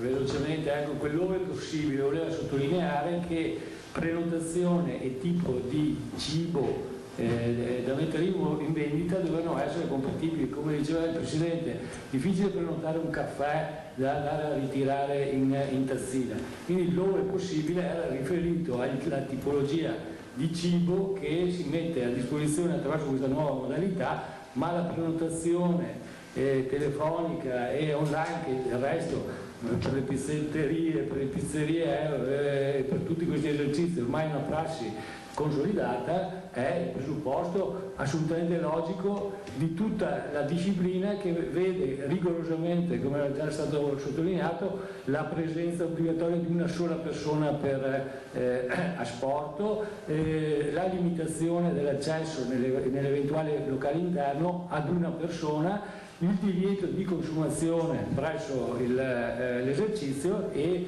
l'allontanamento quanto più rapido per evitare le aggregazioni, come da regole generali del DPCM che mantengono le restrizioni sugli spostamenti delle persone. Sempre per Botteon. Sì, c'è da dire che se è applicata, e deve essere applicata così, i contatti sono ridotti a 0, perché c'è solo un contatto con i dispositivi tra il venditore e il compratore, appunto. Sempre per Botteon, che oggi è una superstar di giornata, si riappropria del... Lui ha scritto tutto quello che c'è di giuridico, l'ha scritto l'avvocato Botteon. La storia degli orti, chiede la Dantan, fuori comune sì o no? No. Degli orti? Orti.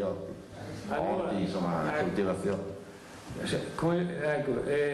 Sempre per spiegare qual è la filosofia con cui ci si rapporta anche a proposito di fonti, tema toccato dalla giornalista, fonti ministeriali, fonti regionali. Allora noi ci siamo riagganciati alla posizione ministeriale che per esempio sulle seconde case, sulla coltivazione degli orti presso le seconde case è stata assolutamente categorica nel dire che non è consentito. Ecco. Quindi abbiamo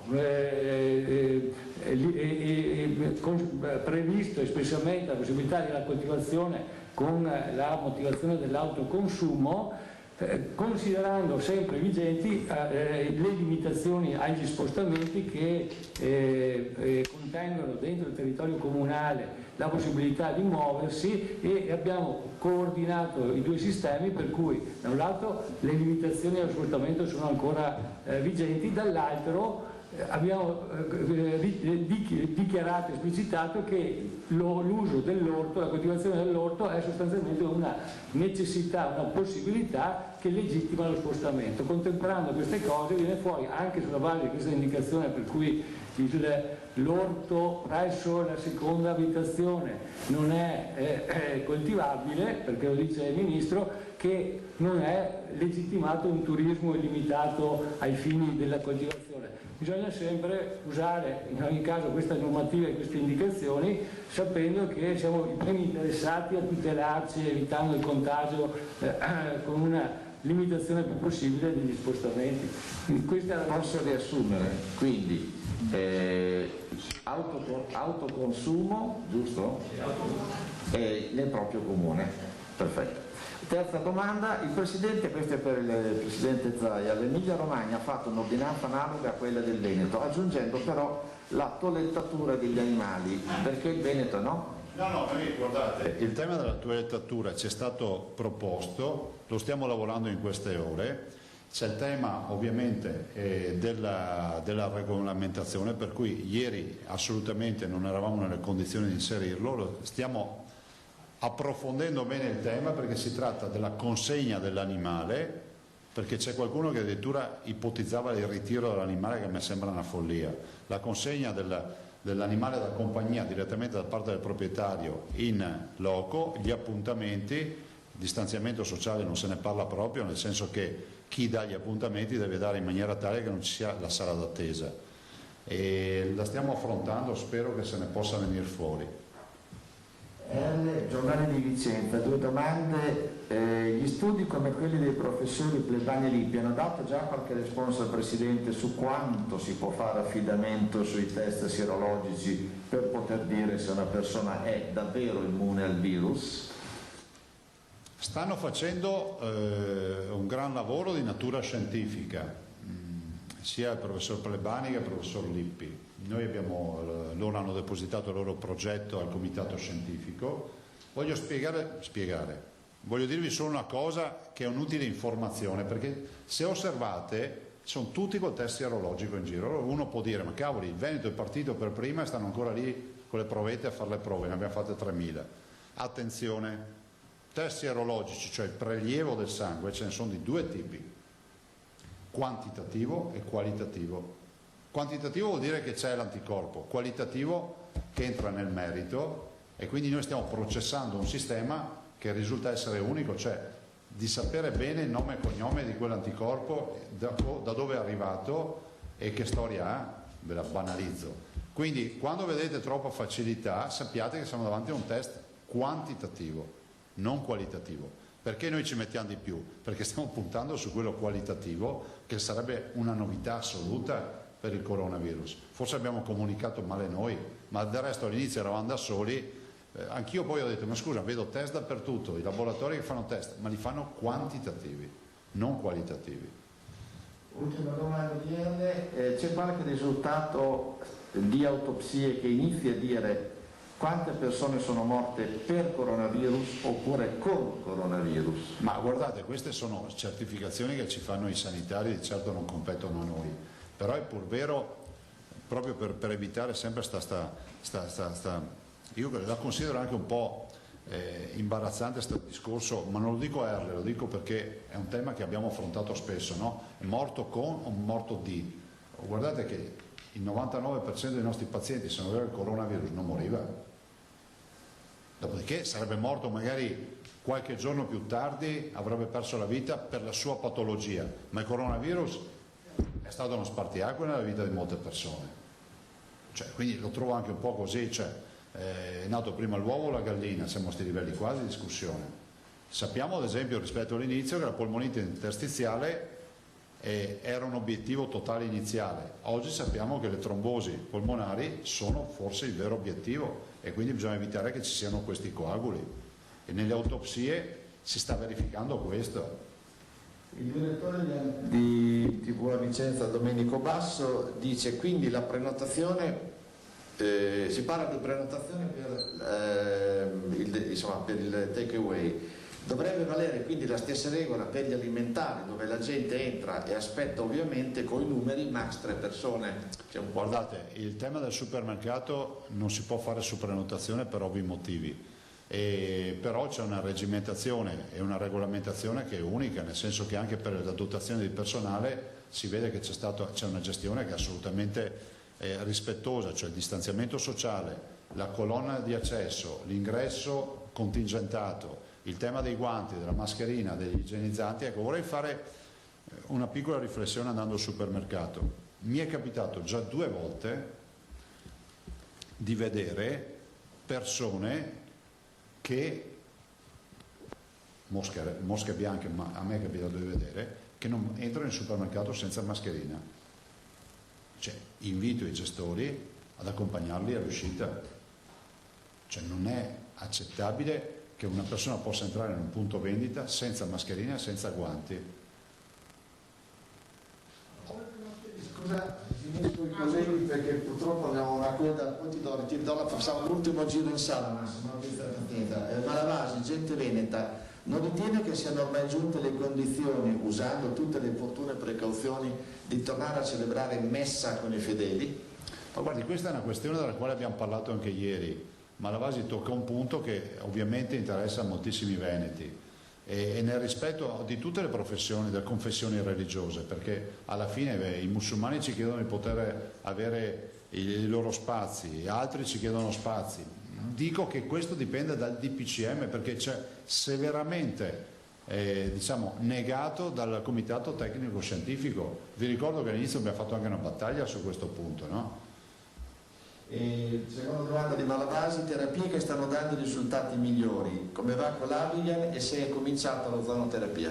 Ma guardate, sono entrambi due pratiche delle quali non so dare aggiornamenti, ma siamo nelle fasi primordiali, per cui non ho aggiornamenti in questo momento.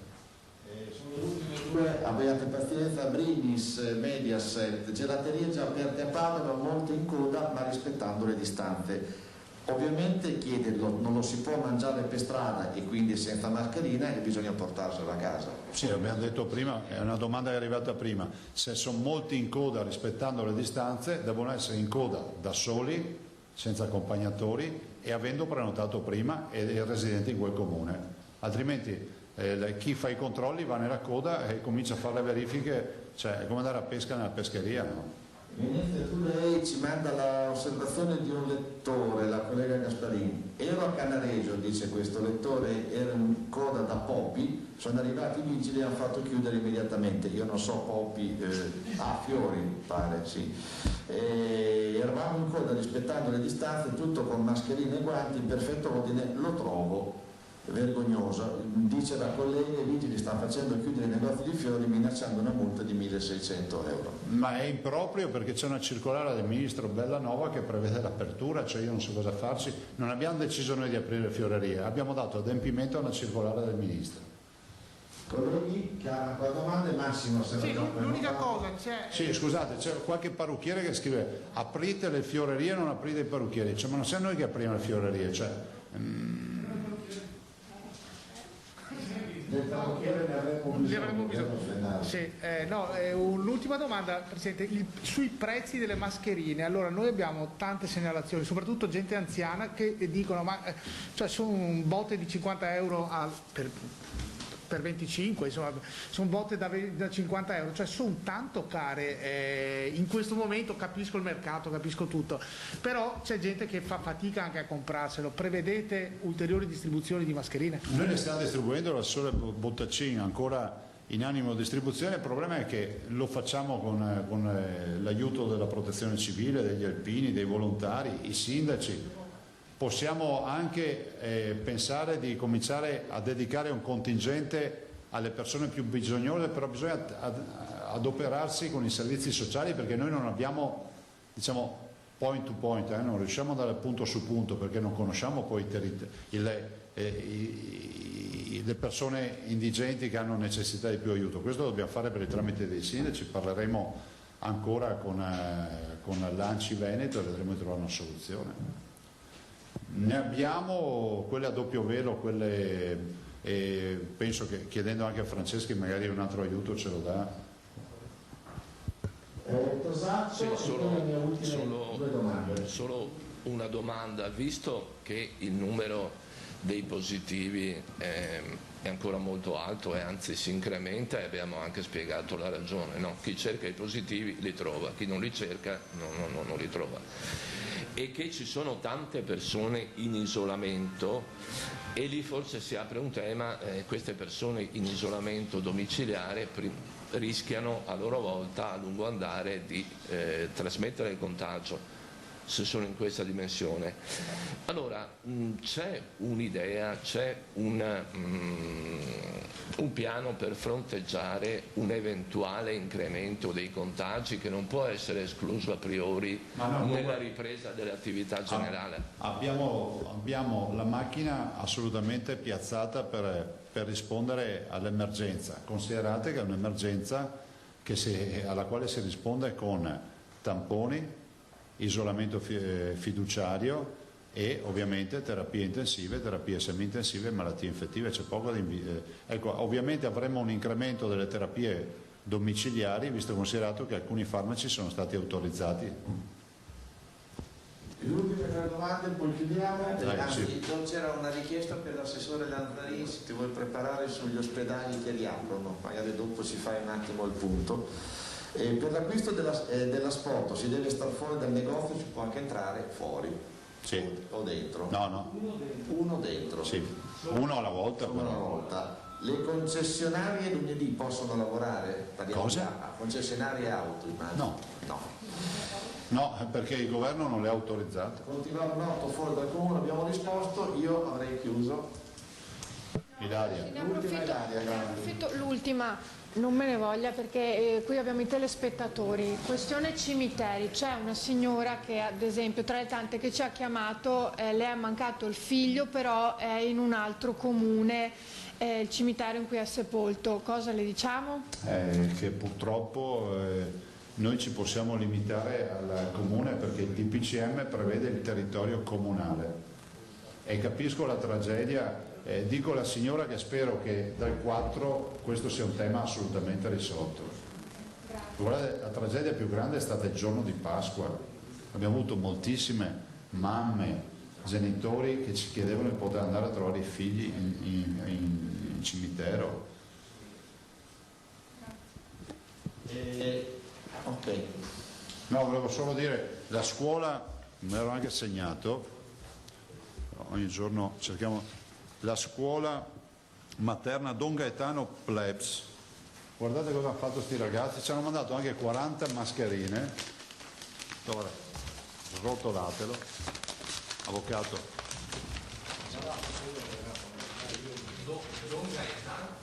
Plebs, la scuola è di Farra Vicentino, ha mandato all'assessore Lanzarin, all'assessore Donazzan e a me questo lavoro, ci hanno mandato 40 mascherine, dei berrettini, fatti tutti da questi bambini. Carlo è finito? Questo rodolo tutto, guarda che sei nato il disegno dentro. Sì. Hai anche le nipotine a posto, dici? Guardate, eccolo qua. Qui no, volevo ringraziare i bimbi perché i bimbi sono eccezionali. Bello, no? Pensate se facciamo una mostra che bello che sarebbe questo, rotoliamo. Quindi ringraziamo tutti i bimbi, ci hanno mandato una letterina di un bimbo Christian, insomma tutta una serie di riflessioni, quindi grazie a loro e ovviamente a tutte le insegnanti e al comitato di gestione. Lo lasciamo in affidamento all'assessore Lanzarin che ha le scuole che ha le scuole dell'infanzia.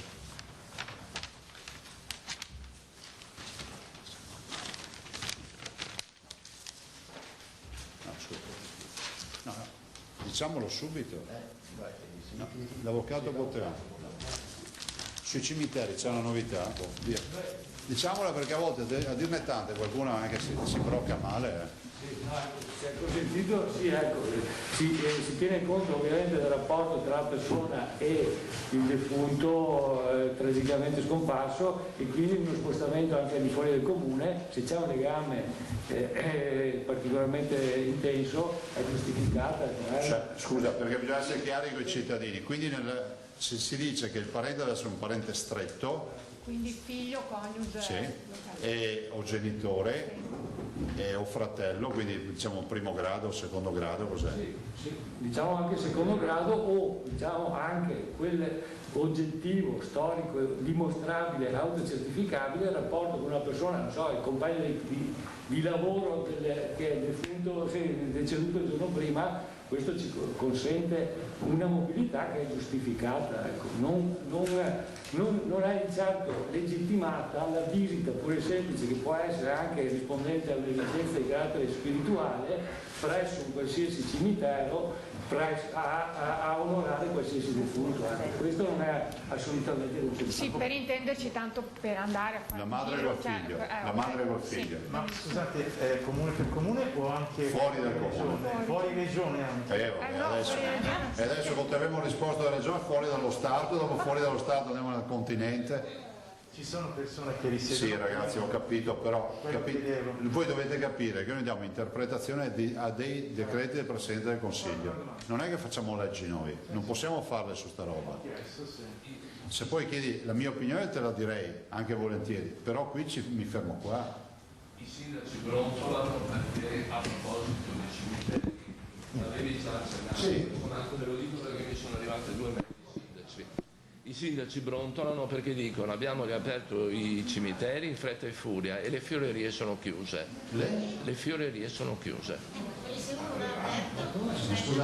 Scusate un attimo. Allora, i sindaci fanno parte della squadra veneta. No, i sindaci... Sì, ma il 25 aprile, cioè a noi hanno molti proprietari di fioreria hanno detto che non aprivano perché era il 25 aprile. Sì, ma scusate un attimo. Allora, noi non ci siamo inventati nulla, le fiorerie vengono aperte semplicemente perché c'è una circolare del ministro Bellanova, punto. Così per gli orti, punto.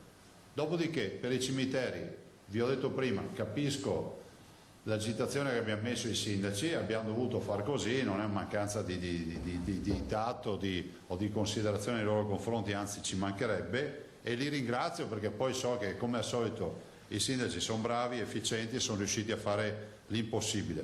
Che poi un sindaco mi venga a dire che abbiamo aperto i cimiteri e non ci sono le fiorerie, io penso che la prima roba che fa una persona che va in cimitero pensa alla visita al caro defunto. E i fiori non penso che sia una condizione di assoluta necessità per un giorno. Adesso verrà fuori quelli che dice che mi dicono che non bisogna portare fiori in cimitero. Portate i fiori in cimitero, ma penso che oggi non sia quello il problema, perché oggi sono chiuse le fiorerie, perché se no stiamo qua fin domani mattina a discutere di tutte robe così, no? Bene. Grazie ragazzi. Grazie. Buon sabato. Per oggi tanto. È sabato oggi. Assessore Naftalini. Buon lavoro. Mi raccomando con i cittadini per questa storia dell'asporto che non vogliamo che qualcuno vada a mettersi nei guai a far gite con la scusa dell'asporto, perché le contravvenzioni sono alte, sono 258 euro. Da 400 euro in su, non ne vale la pena per un pezzo di pizza, un cono di gelato, lo si può comprare in sicurezza senza pagarlo 400 euro. Grazie.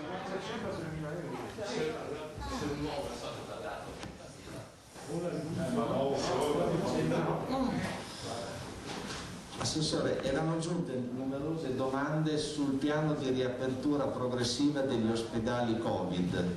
No, allora, noi abbiamo detto, l'ha già detto anche il Presidente. Il collega Filippo l'ha già detto anche il Presidente. Allora, noi stiamo predisponendo il piano di riapertura, chiaramente dal 4 di maggio in poi. Quindi sia rispetto a tutte le sospensioni che ci sono state, che sono state oggetto delle linee di indirizzo che sono state emanate, mi sembra il 13 di marzo e che poi scadevano il 15 di aprile, cioè il 16 di aprile, dopo Pasqua mi sembra, e che sono state quindi prorogate fino al 3 di maggio.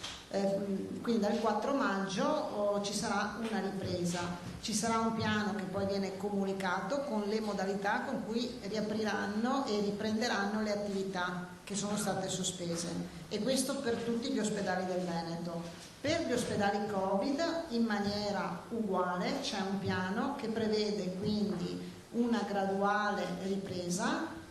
Che cosa vuol dire? Vuol dire che rimarranno ospedali con dei reparti dedicati e attrezzati, quindi non smantelleremo terapie intensive o comunque posti letto che sono stati predisposti, perché comunque dobbiamo mantenerli, perché c'è anche una nota del Ministero che ci dice che comunque dobbiamo mantenere dei presidi Covid dedicati, e soprattutto perché sapete che insomma in autunno ci è già stato detto che ci sarà quindi un ritorno dell'epidemia, un ritorno insomma del virus, e quindi dobbiamo e vogliamo essere pronti, e gradualmente verranno riprese le attività.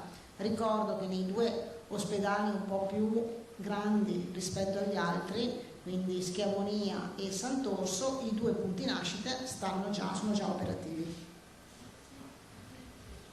Filippo, altre cose? Sì, un dettaglio, se c'è una gerarchia di massima delle aperture, per esempio, non lo so, non tanto dei reparti, ma insomma delle prestazioni, perché veniamo da mesi di prestazioni congelate. Sulle prestazioni ci sarà sicuramente una riapertura, una riprogrammazione, con dei criteri ben definiti per quanto riguarda le prenotazioni, l'affollamento degli ambulatori, il discorso legato alla presenza delle persone, quindi anche agli accessi agli ospedali e agli ambulatori verrà regolamentato, perché abbiamo capito insomma che sia gli ospedali sia le case di riposo continueranno ad essere comunque luoghi che vanno attentamente monitorati e gestiti sempre in un'ottica di piano di sanità pubblica. Altre domande? Posto. Allora buon 25 aprile. Vi do, e lo dico anche a quelli che si stanno seguendo online, vi do la circolare e la cadenza dei documenti di governo nostri. Così allora la conferenza stampa del governatore Zaia, con questo ultimo postilla importante però sugli ospedali dell'assessore Manuela Lanzarin. Avete sentito anche queste ultime precisazioni importanti, una sui cimiteri. Dunque sono una circolare e 2 precisazioni. La precisazione sui cimiteri, importante per chi, allora, visto la riapertura di questi luoghi un po' in questi giorni, non tutti proprio oggi, lo sapete, Venezia da lunedì, e c'è stata anche una polemica su questo, lo ha ricordato Zaia. In ogni caso i cimiteri riaprono e riapriranno, e c'è la possibilità dunque di recarsi da un defunto, anche se si trova in un cimitero al di fuori del proprio comune, laddove sia comprovata la parentela stretta, da quanto abbiamo capito, ma poi chiederemo meglio a Ilaria Marchiori quando ci collegheremo per fare il riassunto un po' di questa conferenza stampa. Quindi c'è la possibilità in alcuni casi di poter andare al di fuori del proprio comune se il defunto si trova in un altro comune, e poi soprattutto la precisazione, la circolare, che vi spiegheremo anche poi stasera nei nostri telegiornali, della Sport. Ve la sintetizzo velocemente, poi saluto l'ospite che vedo già in collegamento, e cioè la Sport, che come sapete ha avuto il via libera con l'ordinanza di ieri, ma con questa precisazione. Si è previsto che la Sport, di cibo stiamo parlando ovviamente, deve essere preceduto da prenotazione online e telefonica, sistema particolarmente agile e praticato già prima dell'emergenza, e deve avvenire con accesso di una sola persona. Quindi si può andare nella gelateria, si può andare nella pizzeria, si può andare nel ristorante, nel bar per prendere il prodotto da sport, ma si deve essere da soli, con il minore soltanto se non potete lasciare ovviamente il bimbo a nessun altro se non c'è l'altro coniuge, da soli comunque, con le mascherine, con il distanziamento, e previa la telefonata e la prenotazione online o telefonica. E la suddetta possibilità, cioè la Sport, deve intendersi limitata al territorio comunale, questa sì, al territorio comunale, anche considerata la sussistenza di una sufficiente offerta da parte degli esercizi interessati. Questo è molto importante. Ciò vale evidentemente per il cibo suscettibile di confezionamento e preparazione mediante appositi supporti di consegna al cliente. Quindi queste sono precisazioni che sono state date proprio perché dall'ordinanza di ieri molti, letta quell'ordinanza, non capivano qual era la modalità. Questa è la modalità, ma ve la spiegheremo e ribadiremo ancora nel corso delle prossime ore.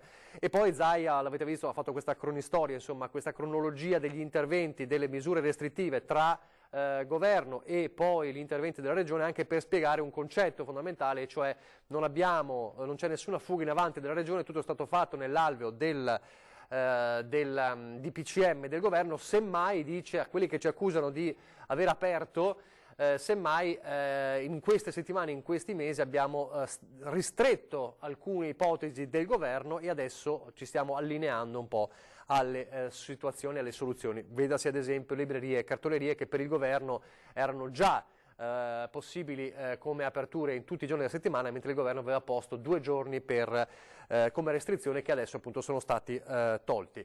Allora, io saluto velocemente il nostro ospite, perché parliamo, e lo ha accennato, di San Marco con Giovanni Giusto. Buongiorno. Buongiorno a tutti. Consigliere comunale di Venezia, delegato alle tradizioni, insomma, chi meglio di lui ci può parlare di una giornata così importante? Ne ha parlato anche il governatore Zaia. Allora, resti in linea qualche minuto e subito dopo con lei parleremo di San Marco.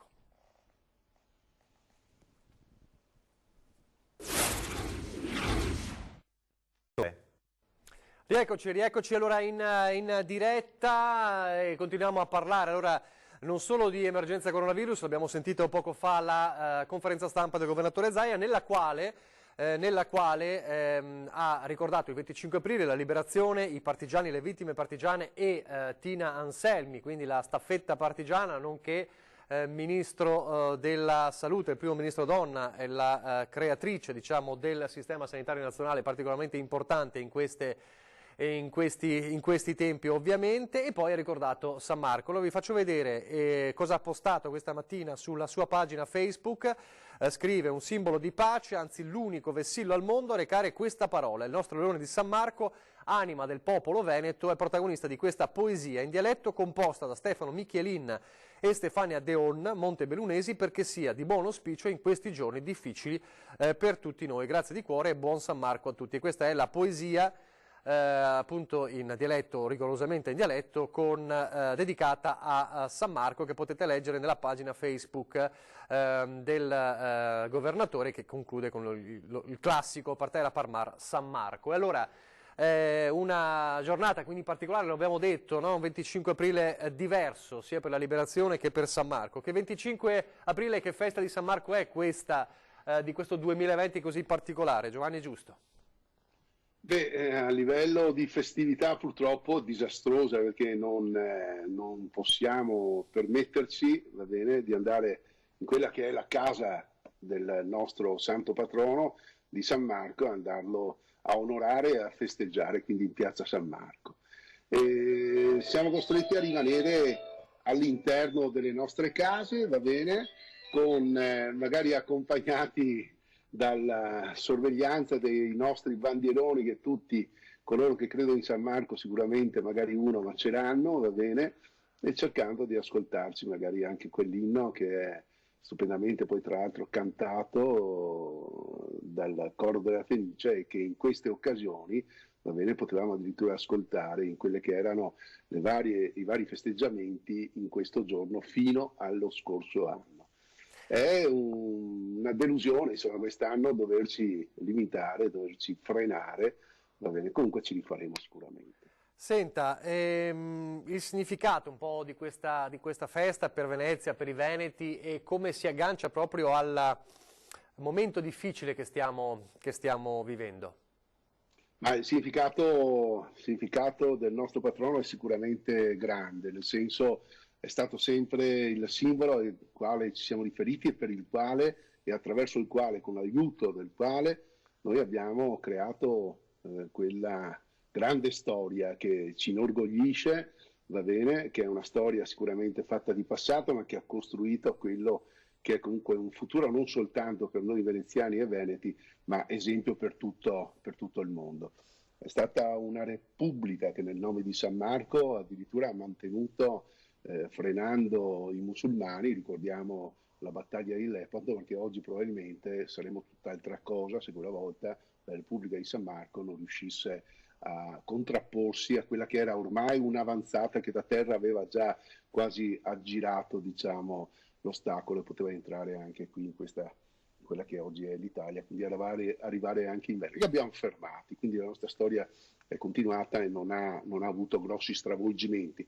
Sicuramente San Marco, e attraverso San Marco noi possiamo quantomeno, insomma, rivolgerci a lui per riuscire a portare quella che era la ragione, va bene, all'epoca della Serenissima, sicuramente, va bene, dove l'organizzazione era sicuramente eccellente, va bene, lo ha dimostrato come un'isola inizialmente, come quella che è Venezia, composta da tantissime isole, sull'acqua, in una zona che era sicuramente malsana e invivibile, hanno costruito, edificato, dando la possibilità quindi alla vita e a formare quel grande popolo che nessuno mai nel mondo dell'epoca ha osato o è riuscito, va bene, a sconfiggere. Nessuno era mai approvato. Ce l'ha fatta nemmeno Napoleone.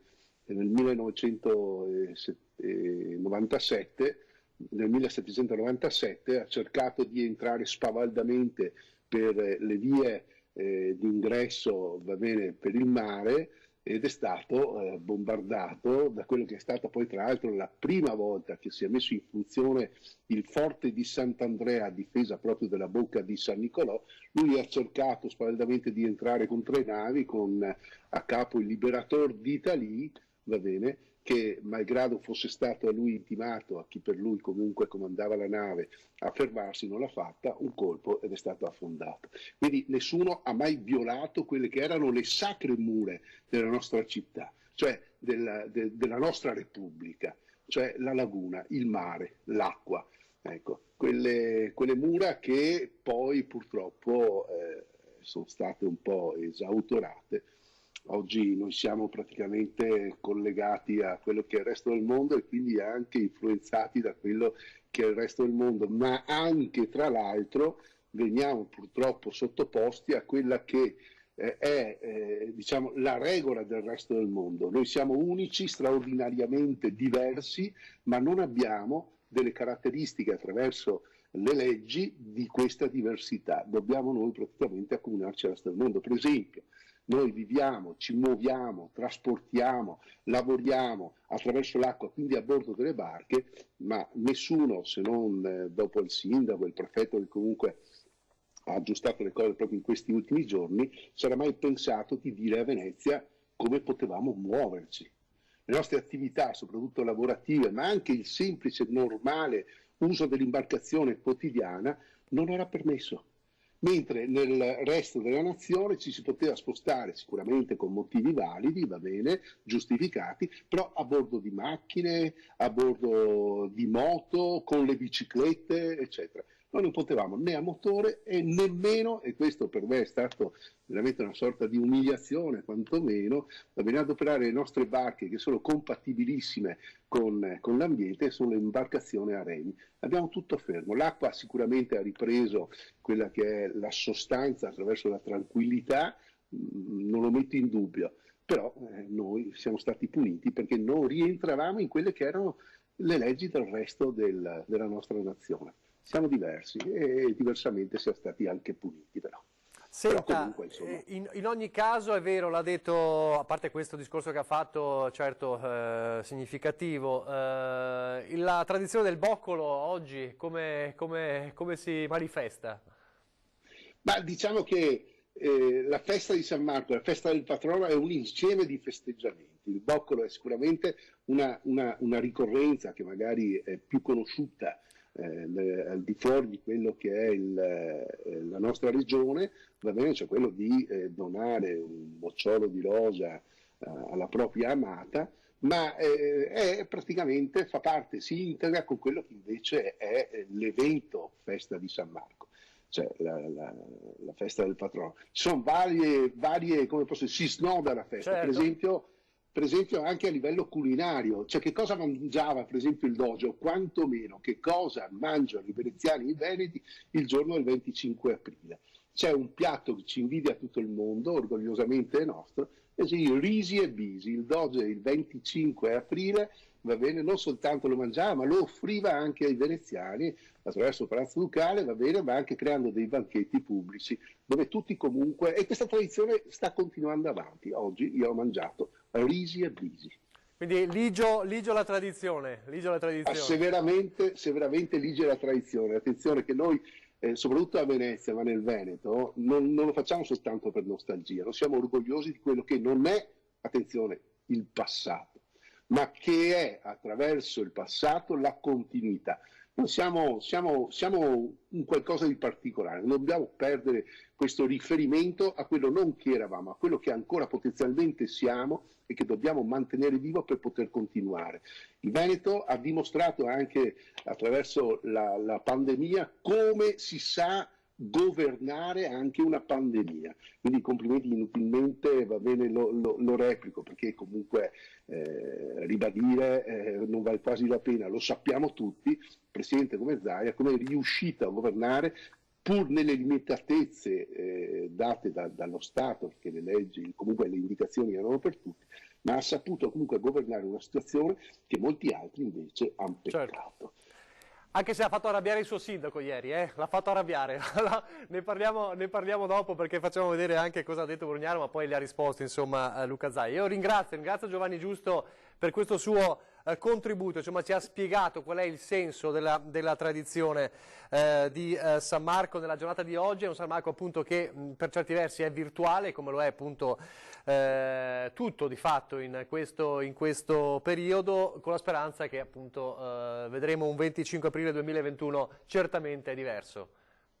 Sicuramente il prossimo anno, o per forza o per opportunità, saremo tutti in piazza San Marco. Magari una festa doppia. Ma sicuramente anche probabilmente tripla, a cantare il nostro inno, quell'inno che ricorda e rivendica quella che era la caparbietà, la forza e l'intelligenza di un popolo che ancora esiste e che deve continuare proprio attraverso quelli che sono, diciamo, i riferimenti più importanti. Uno su tutti, il patrono di San Marco, che lega una famiglia, la famiglia veneta.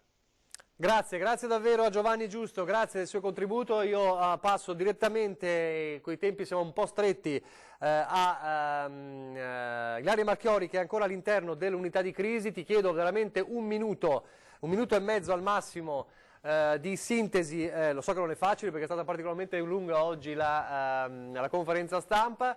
In sostanza ricordaci i punti salienti, li ho già un po' sintetizzati prima ovviamente, ma tu hai maggiormente il polso della situazione. Ci proviamo ad essere sintetici, farò del mio meglio. Buongiorno Nicola a tutti i telespettatori. Io fondamentalmente a questo punto mi concentrerei su quella che è stata un po' l'argomento principale della conferenza stampa, ovvero ulteriori chiarimenti in merito all'ordinanza che è stata emanata proprio ieri dal governatore Zaia, su cui anche molti nostri telespettatori che ci hanno telefonato e scritto hanno chiesto dei chiarimenti perché effettivamente c'era un po' di confusione. Allora, quello che il governatore ha voluto precisare è che comunque questa ordinanza è stata fatta basandosi sempre e comunque sul DPCM, quindi sul decreto del governo. Dunque, di conseguenza, è pur vero che ha dato il via libera all'asporto, ovvero al potersi recare in quella che è la pizzeria o la gelateria di turno per prendere insomma la cena, il cibo e portarla a casa, ma questo non significa liberi tutti o che si possa andare tranquillamente in giro o passeggiare. Dunque, in sintesi, ha ribadito il concetto che bisogna uscire assolutamente da soli, a meno che non ci sia con sé una persona che ha bisogno di un accompagnatore, quindi una persona disabile o un minore che non può rimanere con nessun altro, prendere quello che si è ordinato online o per via telefonica ove possibile, perché ha fatto anche l'esempio del caffè, non è che si possa telefonare, andare a prendere il caffè per avere la tazzina, ma insomma ove possibile, quindi le pizzerie, i ristoranti eccetera, andare lì, ritirare quello che si è ordinato e andare a casa. Questo è fondamentale. Il tutto deve avvenire nel proprio comune come da DPCM, quindi non si può uscire dal proprio comune per quanto riguarda insomma gli acquisti per asporto. Abbiamo affrontato però, e qui c'è stata una spiegazione un po' diversa per quanto riguarda l'uscita dal comune, abbiamo affrontato la questione dei cimiteri, perché è vero che il governatore ieri ha detto per quanto mi riguarda si possono aprire i cimiteri, sottolineando, e lo ricordiamo ancora una volta, che però la decisione poi finale spetta ai sindaci. Infatti non ancora tutti hanno aperto, forse anche per i tempi stretti, alcuni apriranno lunedì, altri insomma si stanno dando da fare, questa poi è un'altra questione, ma ricordiamo che spetta ai sindaci. Insomma, per quanto riguarda la riapertura dei cimiteri, in questo caso se la persona defunta, la persona che si trova nel cimitero ha un grado di parentela molto stretto, ovvero quello che può essere un figlio, un coniuge, un genitore, è possibile andarlo a trovare nel cimitero che si trova a un comune diverso da quello di residenza. Solo in questo caso specifico. Questo è importantissimo perché ce l'hanno chiesto anche alcuni telespettatori, c'è chi vuole andare da tempo a trovare un parente stretto che è defunto e non ha potuto a causa delle restrizioni che ci sono state imposte. Allora solamente in questo caso per andare a trovare al cimitero un parente stretto si può uscire dal proprio comune, ma questo è l'unico caso che ci ha spiegato proprio il legale della Regione Veneto per questa particolare situazione. Dunque, sì. Esattamente, dunque visto che i tempi che abbiamo sono stretti, visto che mi era stata chiesta sintesi, questo fondamentalmente è quanto importante secondo me da sottolineare, da evidenziare, proprio perché si è potuta creare qualche confusione tra chi ha ascoltato la conferenza del Presidente ieri quando ha emanato questa nuova ordinanza. Benissimo, grazie. Allora, grazie a Ilaria Marchiori, grazie a Federico Cibotto, grazie anche per la sintesi. Noi andiamo nuovamente in pubblicità per pochissimo e poi avremo con noi il sottosegretario all'economia Pierpaolo Baretta.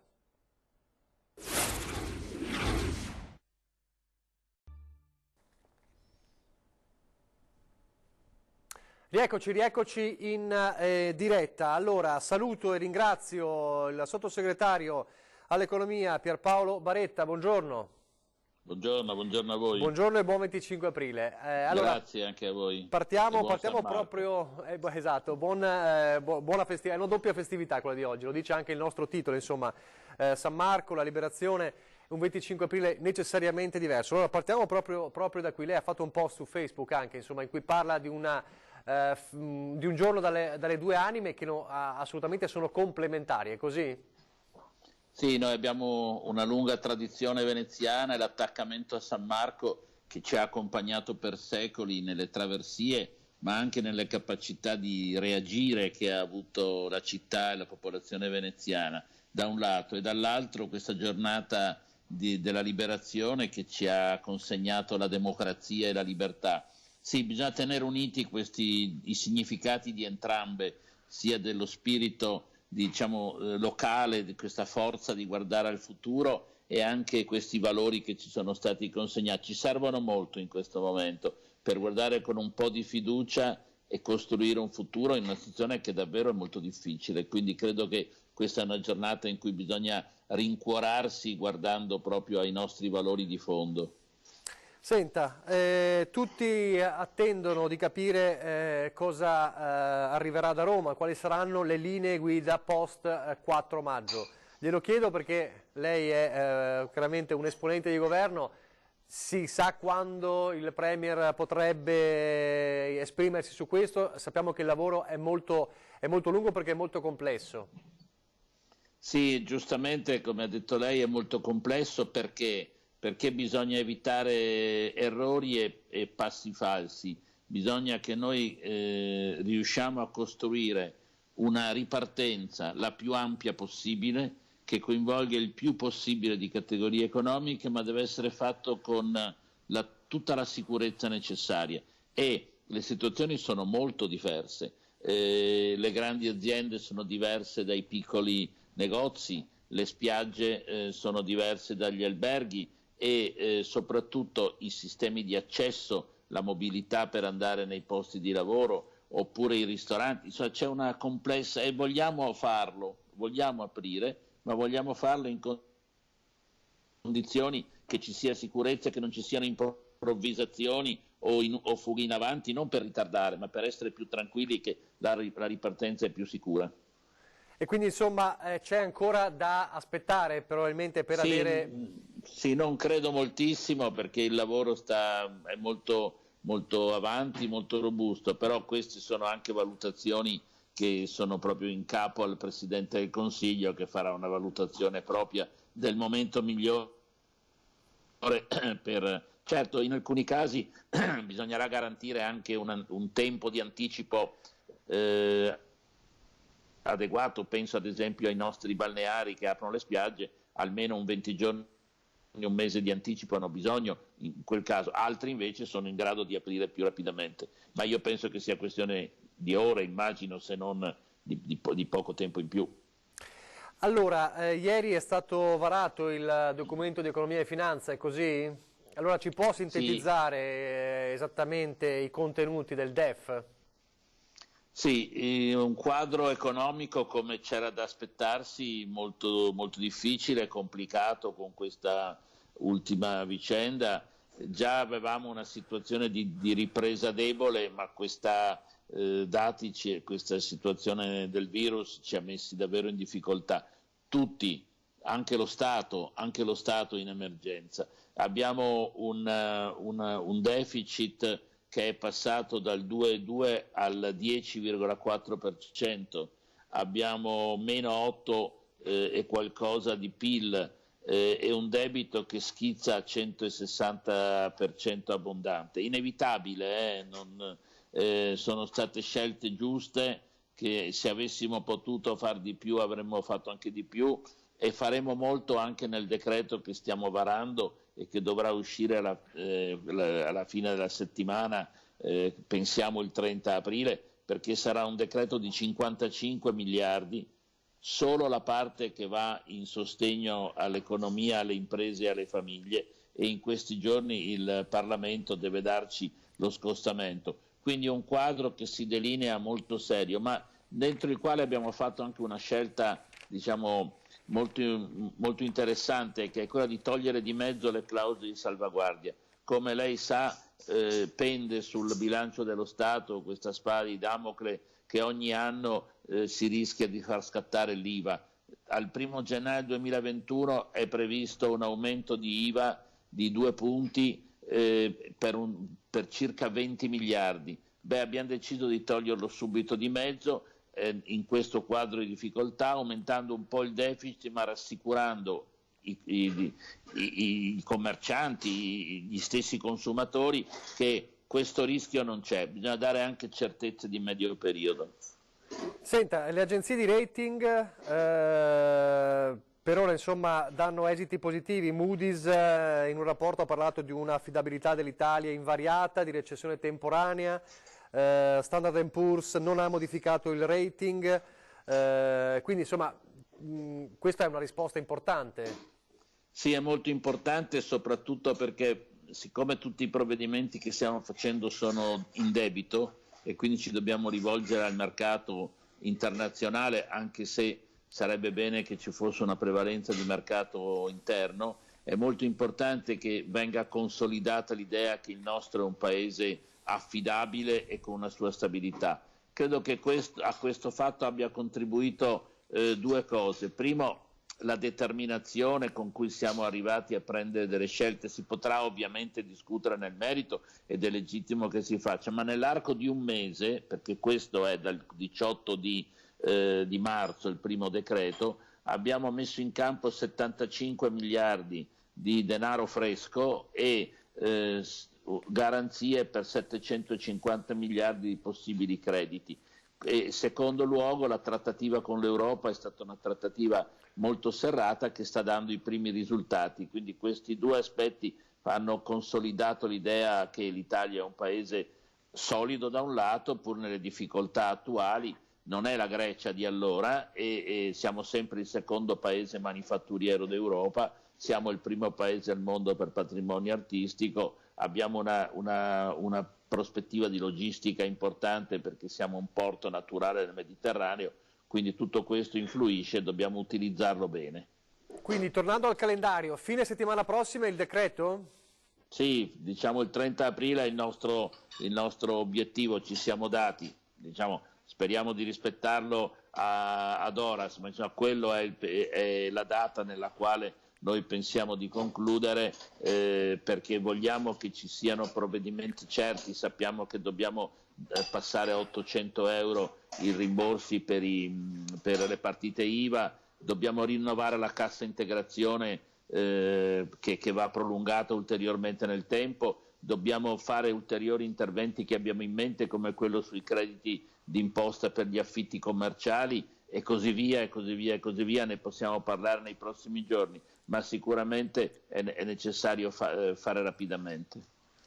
Senta, per quanto riguarda invece l'ordinanza che ha fatto ieri il governatore Zaia, cosa dice? Il gruppo consigliare del PD, il CGIL, sono andati un po' all'attacco dicendo ha creato confusione, peraltro non ha fatto nulla di nuovo rispetto a quanto c'era nel DPCM, ma soltanto allentato alcune restrizioni che peraltro erano già allentate, ma il rischio è di mandare un messaggio pericoloso ai cittadini.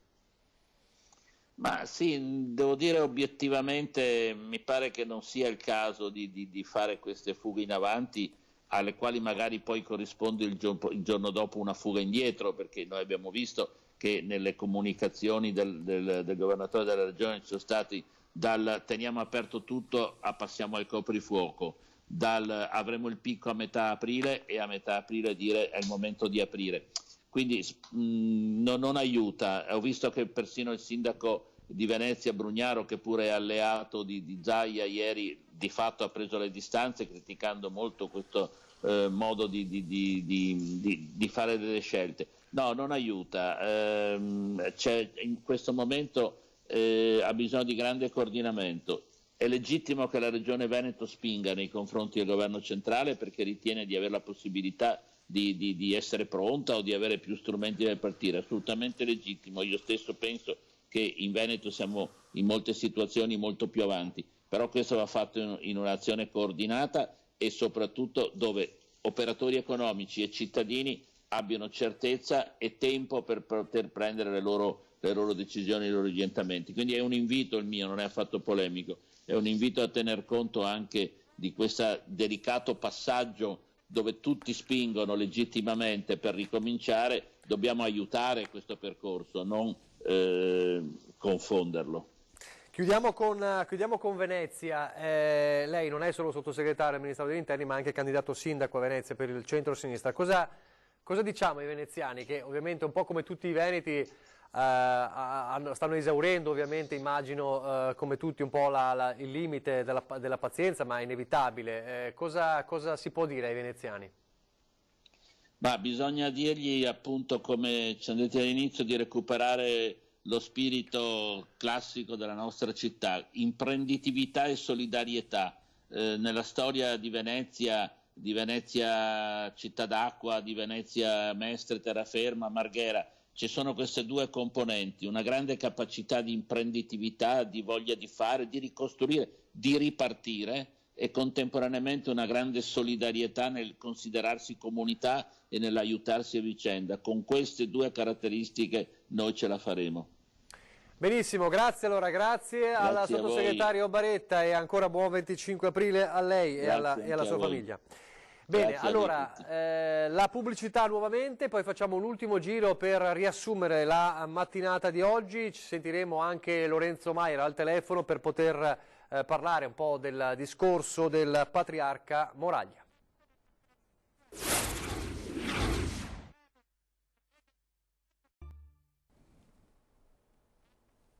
Rieccoci allora in diretta, l'ultima parte di questa prima parte dell'edizione straordinaria, quella diciamo mattutina.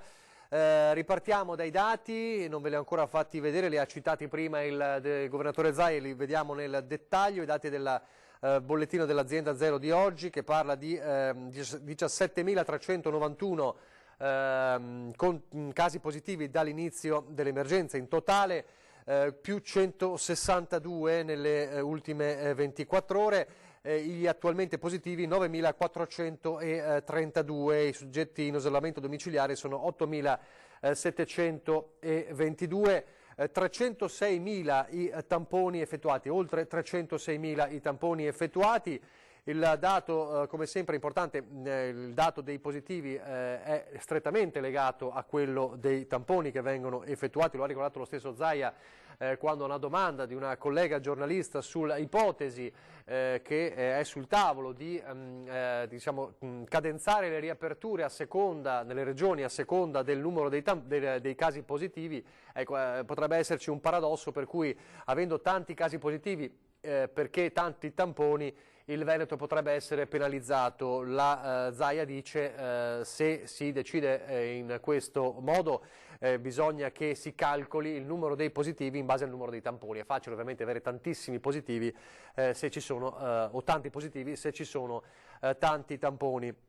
L'altro dato importante riguarda il numero dei ricoverati che scende ancora, siamo a 1234, tra cui meno 54 in area non critica e meno 1 in terapia intensiva. Resta però il dato, quello più grave dei decessi, più 27 nelle ultime ore, con un record negativo purtroppo all'ospedale di Villafranca, 6 decessi, ma anche 5 in ospedale a Vicenza e 3 all'ospedale Borgo Roma di Verona, e anche su questo ha parlato poi Zaia, stimando che la curva dei decessi potrebbe scendere intorno a metà maggio, diciamo, come stima di modello matematico, quindi in base ai calcoli che ci sono, insomma in base al numero, alle date dei ricoveri, è probabile che vedendo una situazione, un trend positivo per quanto riguarda i contagi, intorno a metà maggio si possa avere un dato positivo anche sul fronte che rimane, diciamo, aperto, quello dei decessi, che sono purtroppo ancora molti ogni giorno. Torneremo a parlare dell'ordinanza fra poco, o meglio delle precisazioni dell'ordinanza, ma parleremo di un momento anche di 25 aprile e di San Marco, lo faremo anche nel corso del pomeriggio, ma torniamo alle parole di questa mattina del Patriarca di Venezia, Monsignor Francesco Moraglia, in Basilica di San Marco. Parole importanti che ci sintetizza il nostro Lorenzo Maier al telefono. Lorenzo. Sì, buongiorno Nicola, buongiorno. Buongiorno. Particolarmente significativa l'omelia di questa, lo è sempre, ma oggi in particolare.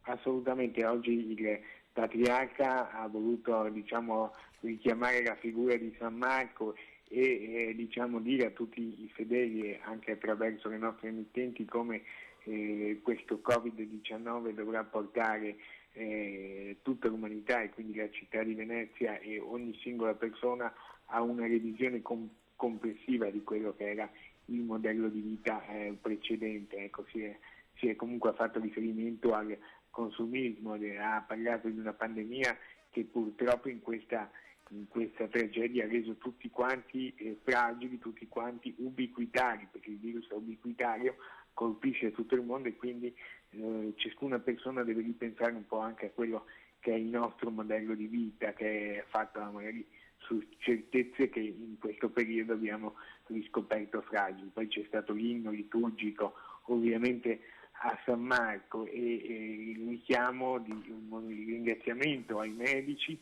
e il richiamo alla tragedia che la città aveva vissuto di Venezia anche con la quarta di novembre. Sono queste settimane di prova, ha fatto proprio riferimento nell'omelia anche al suono della sirena che diciamo avvisa la città quando c'è la quarta.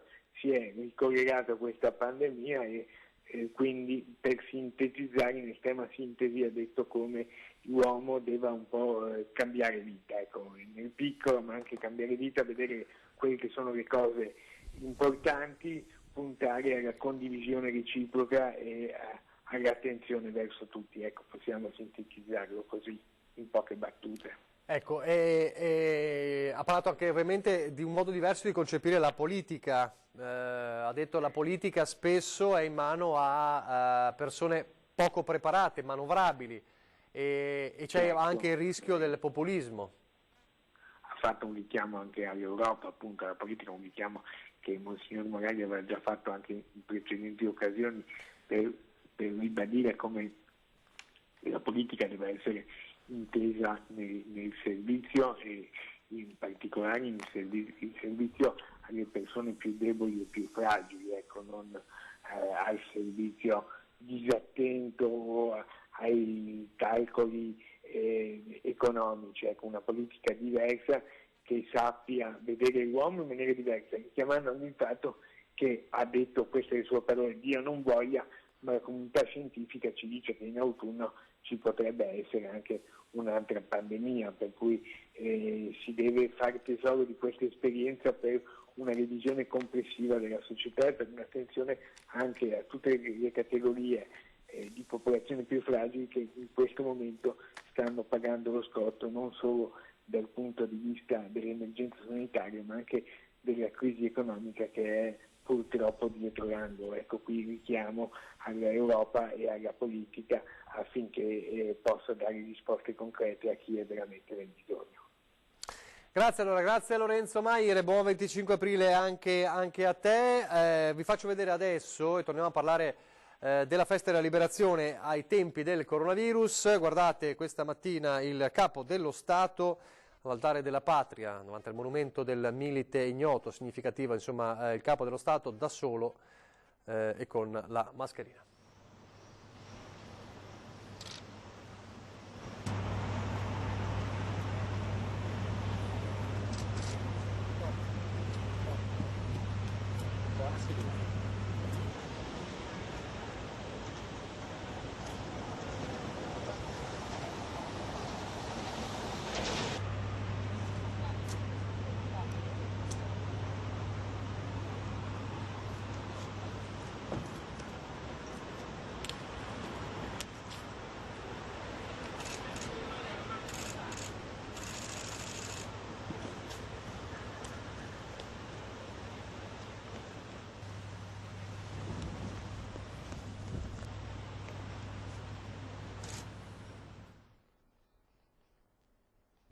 No, volevo che continuassimo. Facciamolo rivedere.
Il capo dello Stato Sergio Mattarella all'altare della patria con la mascherina, davvero un 25 aprile diverso, quello di oggi. Ci rivediamo alle 17:30 di nuovo con la nostra edizione straordinaria.